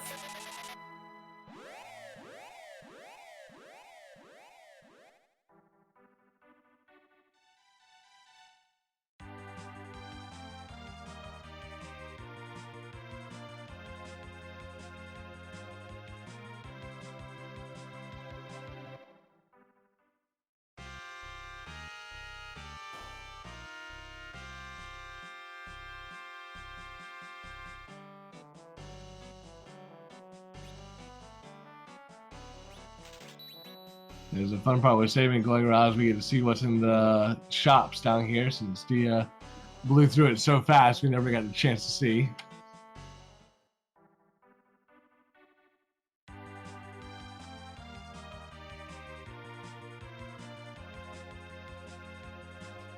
Yeah, but Sabin is just shopping, not fighting.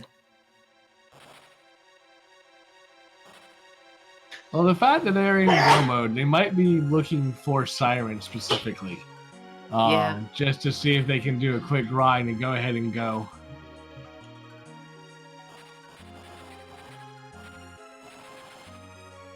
Yeah, certainly if you can stumble upon the sirens, that's your fastest approach for getting the levels you need, and really safer than dealing with a lot of the bosses that are still on the table. Yeah, especially with darkness hidden where we know it is hidden, then it might be definitely the faster grind at this point.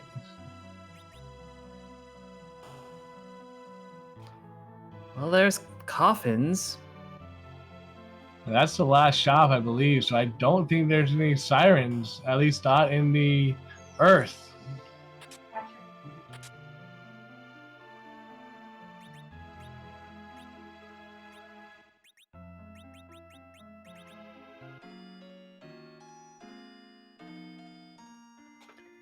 Saban's busting out those cabins. I suspect he's going to go and look at those summons bosses. That would be my guess.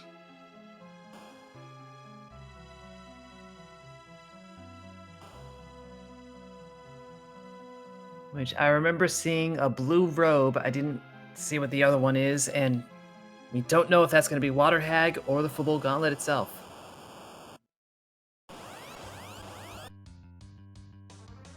So the other one is Bahamut, so It's the Fabul Gauntlet. well, I mean that could be a good way to get a couple life glitches off. Yeah, and again, as you can tell, we have the Alt Gauntlet on, so we get to see a collection of the monsters that hang out here, and that we never see because they're random encounters.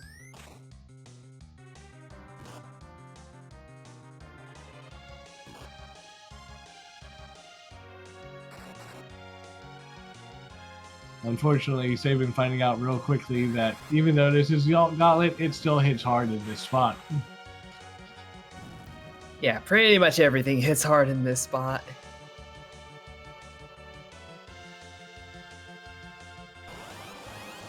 But I imagine that back row is a little more key to his strategy. And with the protective items that Cecil has on, I wouldn't be surprised if anything can hit him for any more than 1 damage.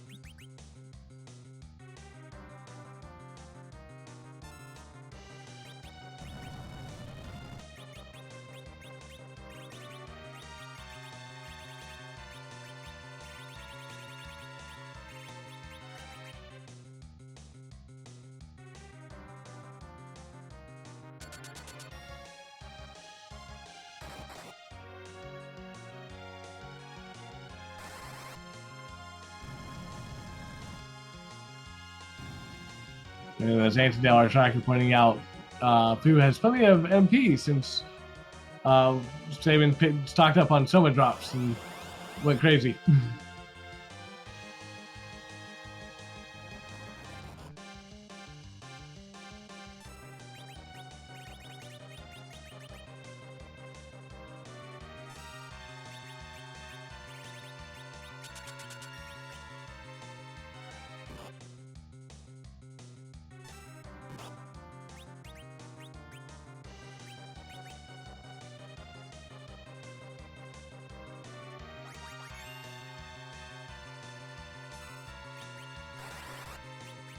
I wonder if he's gonna attempt to do any life glitching with these conjurers. I mean, in this spot, that's not a bad idea for grinding.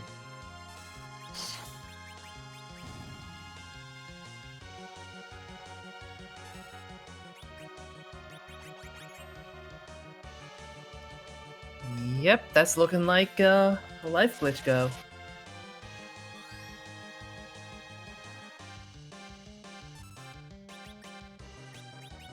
I believe.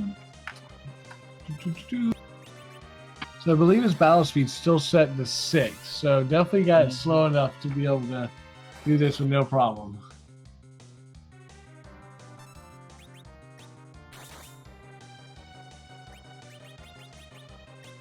Unfortunately, the Conjurer script is not like the alerts and searchers in Tower Babel or the Giant, and they just conjure whenever they feel like it, not when they're hit.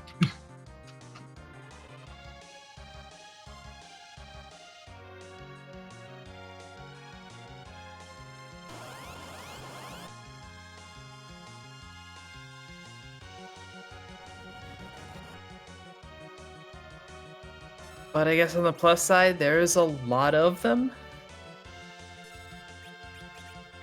And if you're an old school free enterprise player, we could get a clapper grind.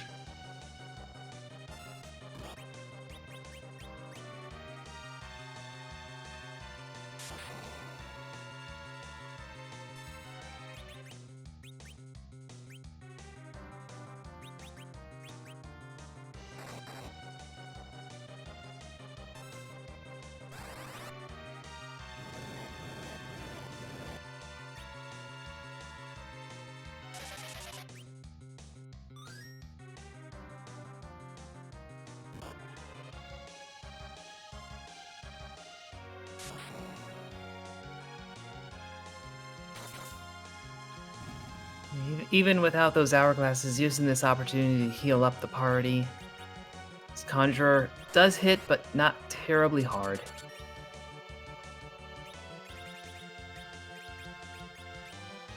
Unfortunately, I had to stop, queued up a video for the clapper, and it accidentally stopped the Conjurer, which means no more clappers. So we're gonna heal the enemy, I guess.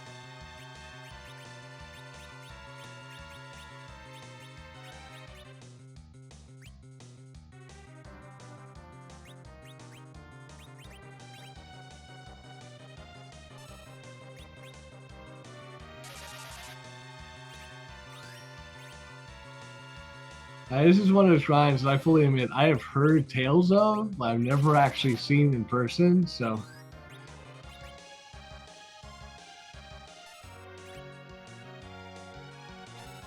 I've honestly never even heard legends of it. This is before my time.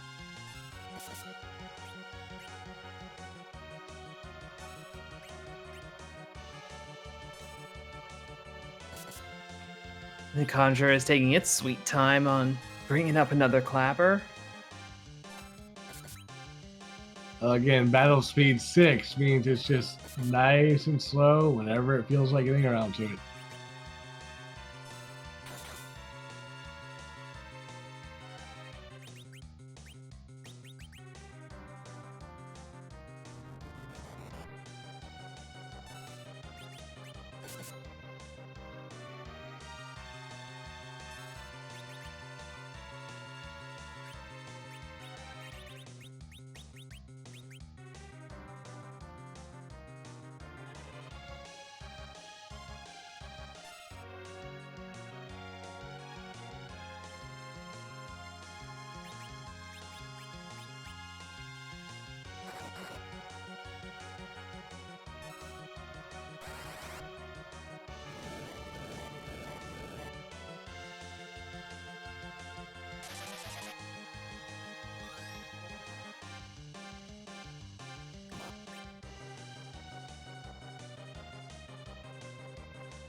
Yep, there goes another life glitch.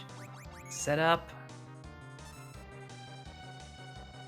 I could definitely see he was waiting on the ATB to pick by enough where another character would get a chance to move and immediately get that life glitch.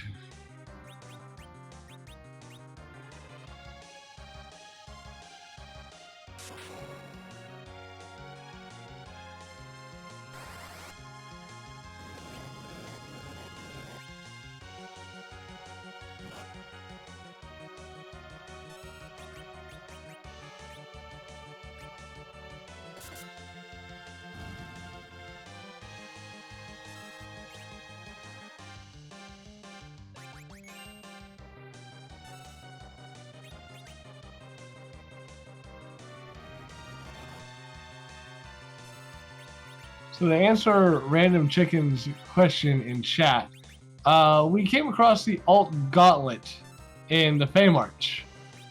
So just in the process of doing it anyway, Sabin decided to go ahead and do a clapper grind, because when in Rome.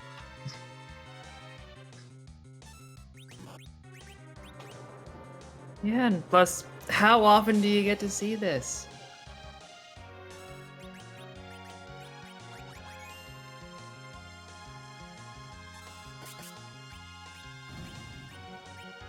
Yeah, if Sabin was exclusively looking to grind, trapdoors would probably be a viable option.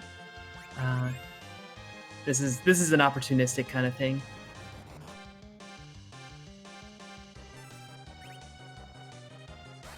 Yeah, Sabin went for the dual life glitch and unfortunately was not able to get it and tried to life the Conjurer up. Yeah, fortunately, no real penalty if you do that.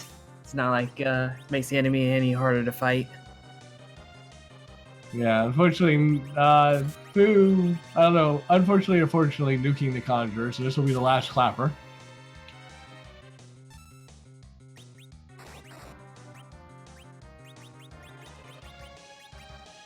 Yeah, if we had found sirens, the eggs would absolutely be the optimal strat right now. We don't have the darkness crystal, so D Machine is out. And that's just broadly safer than doing trapdoors. Those are perfectly manageable, but they do have an inherent risk to them. Eggs, if you can do the damage, they're pretty free. Unfortunately, we've been all over this green earth and not seen a single siren. Yeah, sirens are 100% not for sale on the Earth. They might still be for sale in the Moon Shop, but unfortunately, that darkness crystal is definitely gated. And we don't know. Well, we know how to get to it, but Sabin doesn't.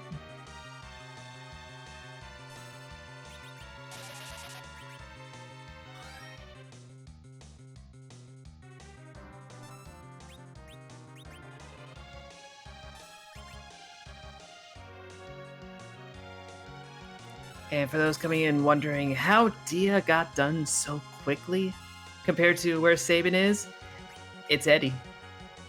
Edward is available, and if you've got the strats and got the patience and got the guts, he can hide and seek his way to victory.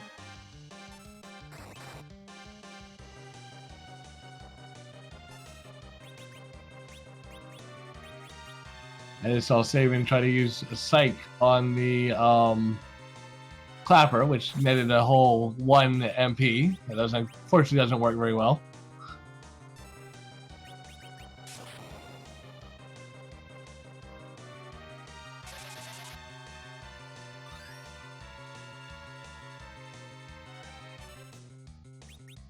And if I'm not mistaken, this is only the 4th fight in the Gauntlet, so I believe we have one more after this. I think so, yeah. Might be another Conjurer even. I don't know the table for this.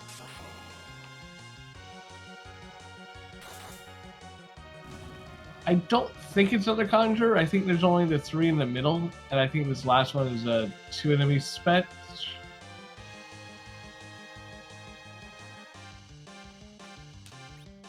Yeah, what? Where's that? 5, 6 levels, plenty of items. Good grind.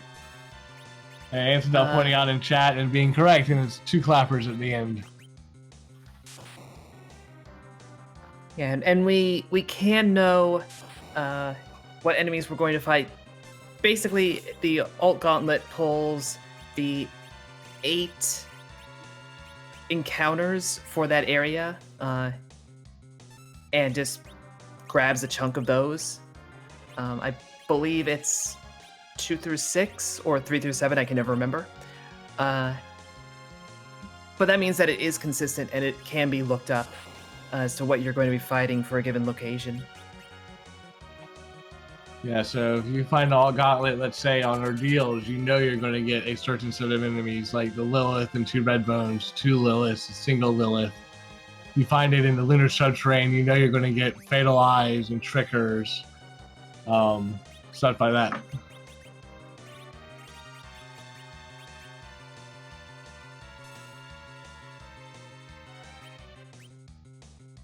I think my favorite all Gauntlet is in the Tower of Zot, because you get just alert after alert after alert.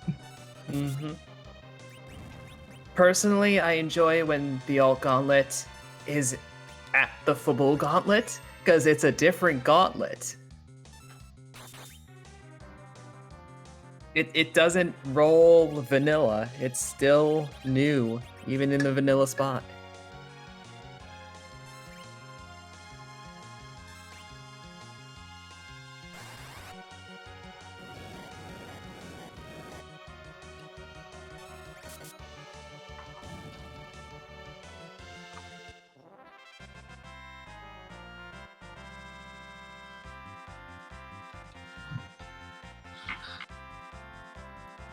There's another nice chunk of XP to end that gauntlet. Getting a life staff, that's really less important compared to all the levels. Oh, I know. The grind there was the important part, but still, seeing a life staff at the end of all that, it's gotta hurt. I mean, yeah. We spent easily 5 minutes just taking care of clappers. To not even get a key item, not even a spoon.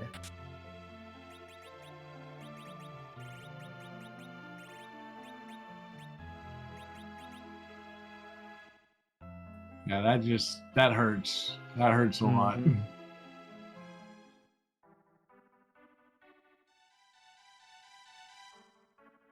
And it looks like Saban's like, okay, I'm done with this Fame Arch. Let's go somewhere else.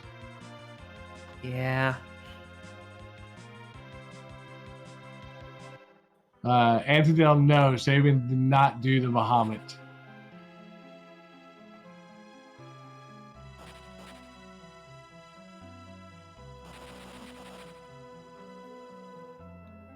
But you know, that would probably be a pretty rude Bahamut because that is a pretty fast slot.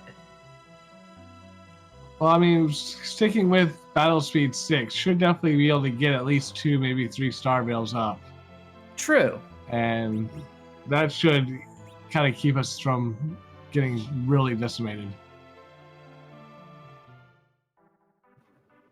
They've been playing the whistle for Yang. We're sorry, the whistle is not loud enough to wake Yang up.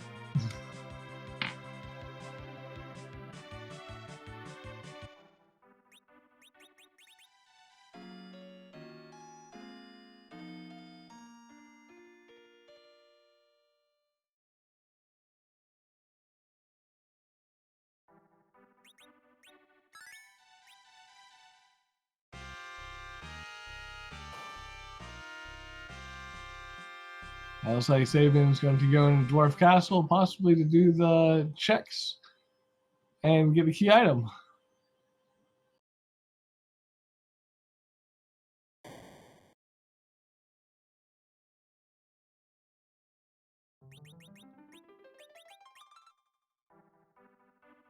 To answer a Great Times question in chat, Dia finished in an hour using Edward strats, which is, in layman's terms, you take a level 1 Edwards, you hide, and you pop out, use a Star Veil, and reflect nukes and viruses back at Z until he dies.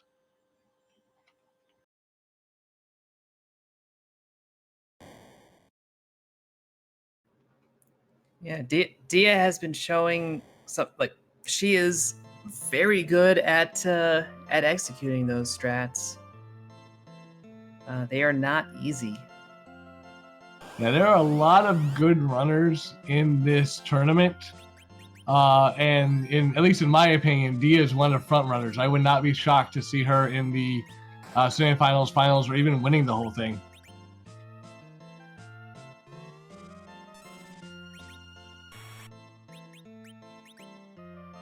I'll say this, I don't want to go up against her.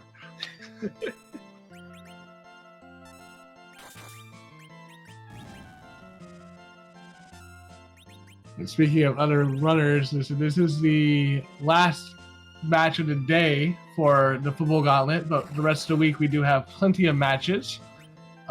Keep an eye on the Free Enterprise channel, as well as RPG Limit Break and Randomania channels, as we'll be broadcasting as many as we can.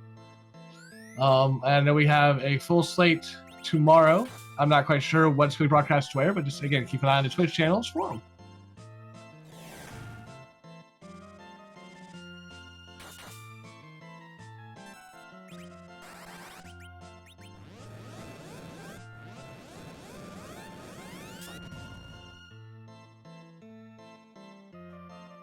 This multi-ball fight is getting a little away from Saban, from the looks of it. Looks like they went for power overwhelming, and unfortunately the power is not overwhelming enough.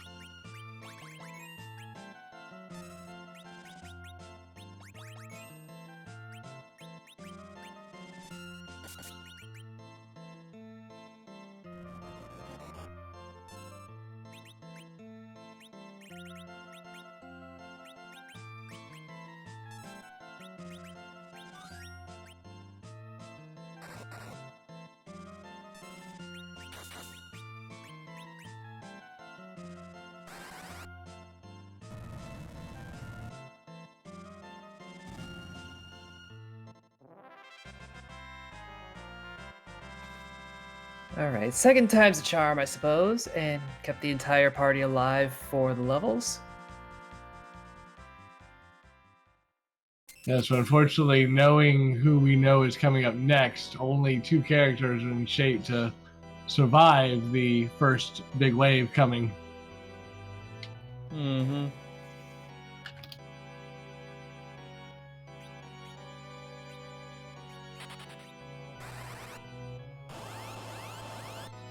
Sabin sees the Edward.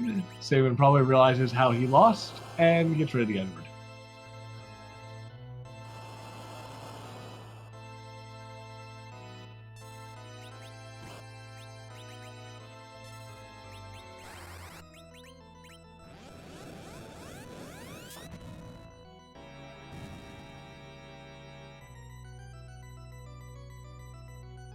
Fun fact, if you caught it there, the wave actually missed Fusoya. In this spot, Fusoya's magic defense is actually high enough to dodge Big Wave, which is always fun. Yeah, and it looked like it only hit 2 characters on the first go around, so there's a little bit of variance going on. Still enough to knock 3 of the characters out, but still. Now you'll see a lot of, as the magic defense can vary in different places, which can cause weird things to happen. I think so far today in the earlier races, I saw Palom, Porum, and Rydia all dodge Mega Nukes.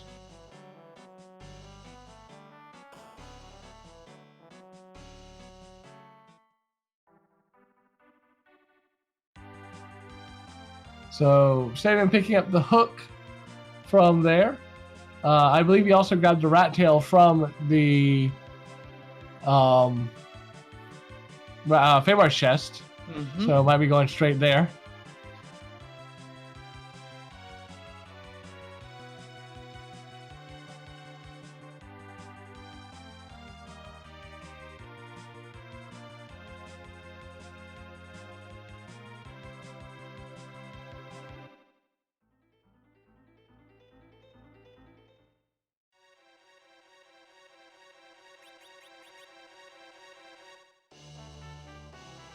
And yes, as I recall, this will be the Darkness Crystal.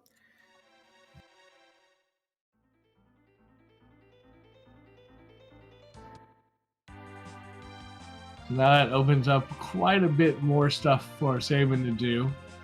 So got the rest of the underworld left open to him, as well as all the stuff on the moon. Opens up the D Machine grind.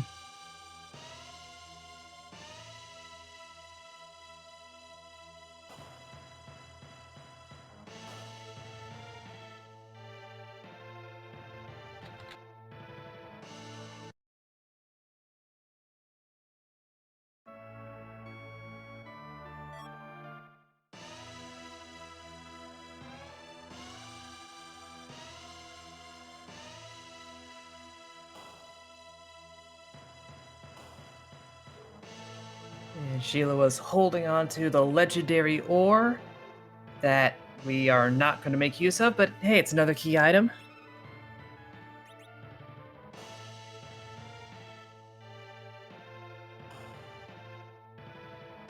That actually puts Sabin at 10 key, or no, he was already at 10 key items. So that gets him at 11, but definitely getting to that double XP. Yeah, so any last grinding that he wants to do before heading up to Zeromus is just going to be that much more effective.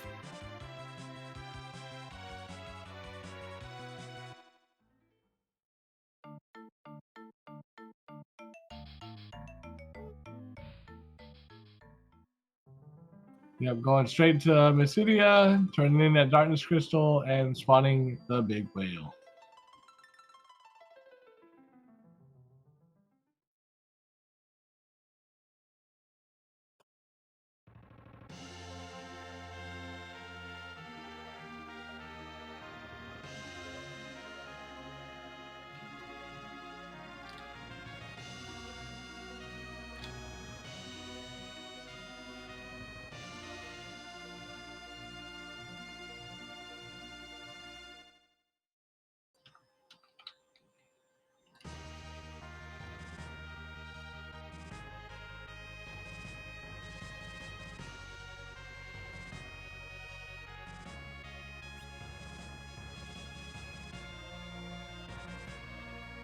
that's a visit to the giant. So this is a D machine grind.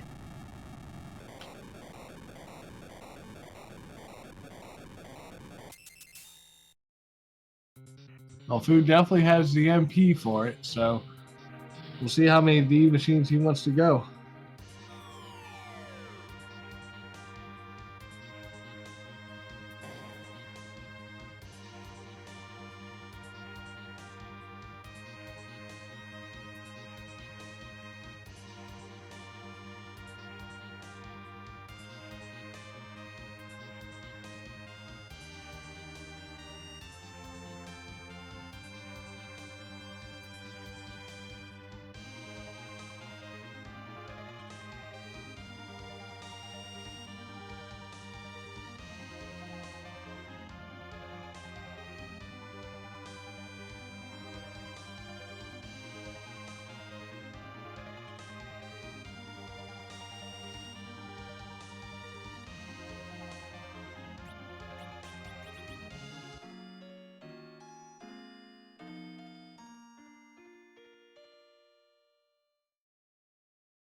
So we see Sabin making the save and setting up for his D machine. And on that note, we're actually going to throw it directly over to Sabin. Let everybody else finish out the race on his channel. Again, for all of us today who have been restreaming, tracking, announcing, all that stuff, we want to thank you for coming out for this first day of the Fabul Gauntlet. Definitely going to have more races coming all during the week. So again, keep a track of the Twitch channels. I want a huge thank you to Drathis, our restreamer, Antidale, our tracker, all the admins for Fabul Gauntlet for putting us together, Finn for co-commentating with me. Yeah, and thank you, Gambit, for co-commentating. And like I said, we'll have matches this entire week here on the Free Enterprise channel, along with being on the RPG Limit Break channel and Randomania. So if you're not following those three, I highly recommend giving them all a follow. So once again, we do want to thank you. Thank you so much for being here. We are going to go ahead and raid sabin1001. Again, just as a reminder, these races are run on a 15-minute delay. So what we are seeing is 15 minutes past, and they should be on emote only. So definitely give them some hype, give them some love, and go enjoy watching Sabin hopefully finish up the seed, get their grind, and take Zeromus down. Thank you so much for joining us, and have a wonderful rest of your day.